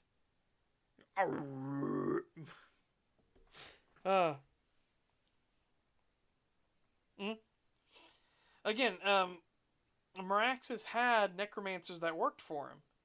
And again, there's the thing called the stripping, right? Where people in the Kingdom of Drakor could be like, hey, I know my spirit, right? My spirit is going to go to the divine realms and everything like that. I know that's where my soul is going. Like, this body is just flesh and meat and bone. If you want to strip the meat and everything off of it and give it to the soils and let it rejoin nature, and you want to reanimate the bones so that they can do work and stuff, I'm fine with that. Because my soul's not going to be there. If it can help further Drakor and it can help like lighten the load or like increase productivity, do it. You can actually sign off for this. There's a contract you can sign to be like, I will donate the skeletal remains for usage by the Kingdom of Drakor, and then necromancers will reanimate it. And it's called the stripping because they literally, like, they'll strip the flesh and everything off of it and stuff, and they will give it to the soils. Right? So you're returning what nature gave you. You're becoming even more part of the cycle. And again, it works in Drakor's case because Meraxes is literally melding. He's forming the idea of the divine realms, the way the spirits work and everything. And spirits, again, of themselves, as Alex is specifically emphasizing, spirits are not inherently good or bad. Spirits have their own intelligence and their own ego to them. They can turn themselves to dark purpose. Hence why he gives the examples, right? He he gives the three examples for her. He's like, all right, let's just do this one. Spirits in and of themselves are individuals. Some turn dark for any number of reasons and will become hostile to everything else. We call them predators or shades as a catch-all. You ever heard the tale of the song in the fog? Or the black dog that haunts the graveyards? Or the weeper of the woods? Again, those are spirits. You can't treat spirits like, oh, spirits are the good things and demonic, the demons and devils, stuff like that, they're inherently evil. It's like, yes, demons and devils are inherently bad, but you can utilize their gifts against them if you're clever. But it's a monkey's paw thing. You have to be very fucking careful when it comes to that sort of thing. But if you're clever, you can utilize their stuff against them. But spirits in and of themselves, they are not inherently good or bad. You can piss spirits off. You can make them angry. Like, hence why you can get, like, you know, the lady with scissors in Japan and thing like that, right? Or as what somebody clocked onto it from the description. I can't remember who it was, but somebody clocked onto the description of in Shattered Realities of what the thing was at the very end, right? What the thing that the sheriff felt. Hold on. His focus turned for but a moment to see multiple more skeletal things racing across the snow towards him. There, though in the far distance, stood a hulking behemoth made of flesh and bone, its face a wolf's skull, yet with antlers of a buck piercing out from where ears should have been. Its eyes radiated and pulsed with energy, and its mouth opened as it let out a deathly scream. This construct of malice stared so intently at the two-legged wolf that John swore he felt the ice deep within his body. People rightly clocked onto what that was. See, again, I have it here in this section to kind of like throw off the reader. If the reader doesn't know, like, a lot of, like, mythologies and things like that, they don't know what was there. They might think, oh, Wendigo, but, you know, maybe the necromancer can make these things and things like that. No, it's a leshy. It's something way worse. It is a leshy. It is a literal embodiment of a guardian of nature, right? And it is that angry. Because obviously the necromancer doing things, these unnatural things are near my woods. Oh, fuck no. And I'm seeing a guardian of nature, a supposed guardian running away. Oh, fuck no. I'm very angry. So, yeah.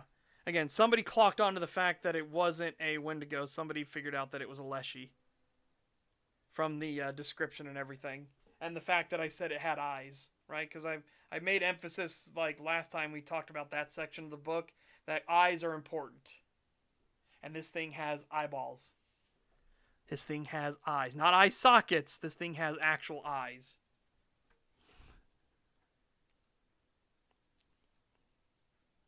Yeah. So, yeah, that'll be fun.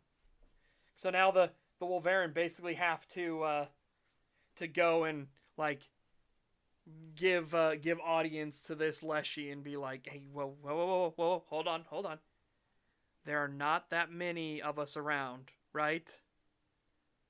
There's not a lot of us around. Okay? There's only 3 wolves in this area. We're trying, okay? And, you know, we understand. We now know the problem with the necromancer. We will help you with the necromancer. But just calm down. Don't freak the fuck out. Don't decide that you're going to start lashing out and getting vicious and everything. Just, it'll be fine. Right? It will be fine.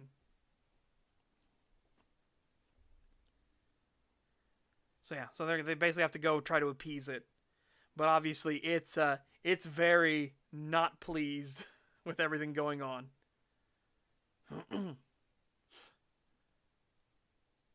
Anyways, chat.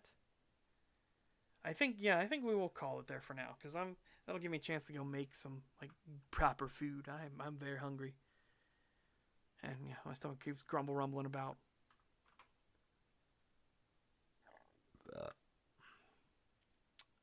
Anyways, chat,